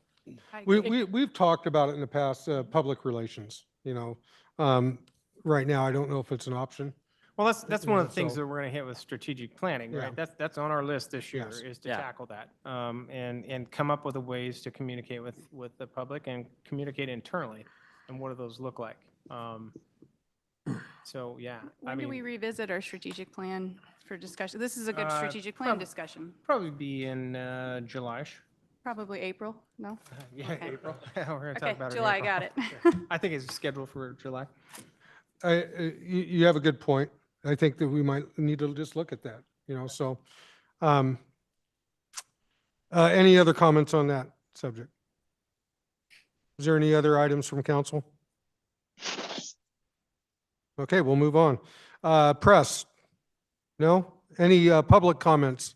Anybody from the public like to come up and give comment? No. Okay, next scheduled council meetings, March 26, 2025, Joint Planning Commission and City Council Work Session at noon, April 9th, 2025, regular meeting at 6 PM, and April 15th, 2025, City and Urban Renewal Agency Budget Committee meeting at noon. That's a mouthful. I think that's the 16th, correct? I have 15th on here. I believe it's the Wednesday, the 16th. Is it the 16th? It is the 16th. Yes, it is the Okay, 16th. so let me reread that. April 16th, 2025, here's the mouthful. City and Urban Renewal Agency Budget Committee meeting at noon. So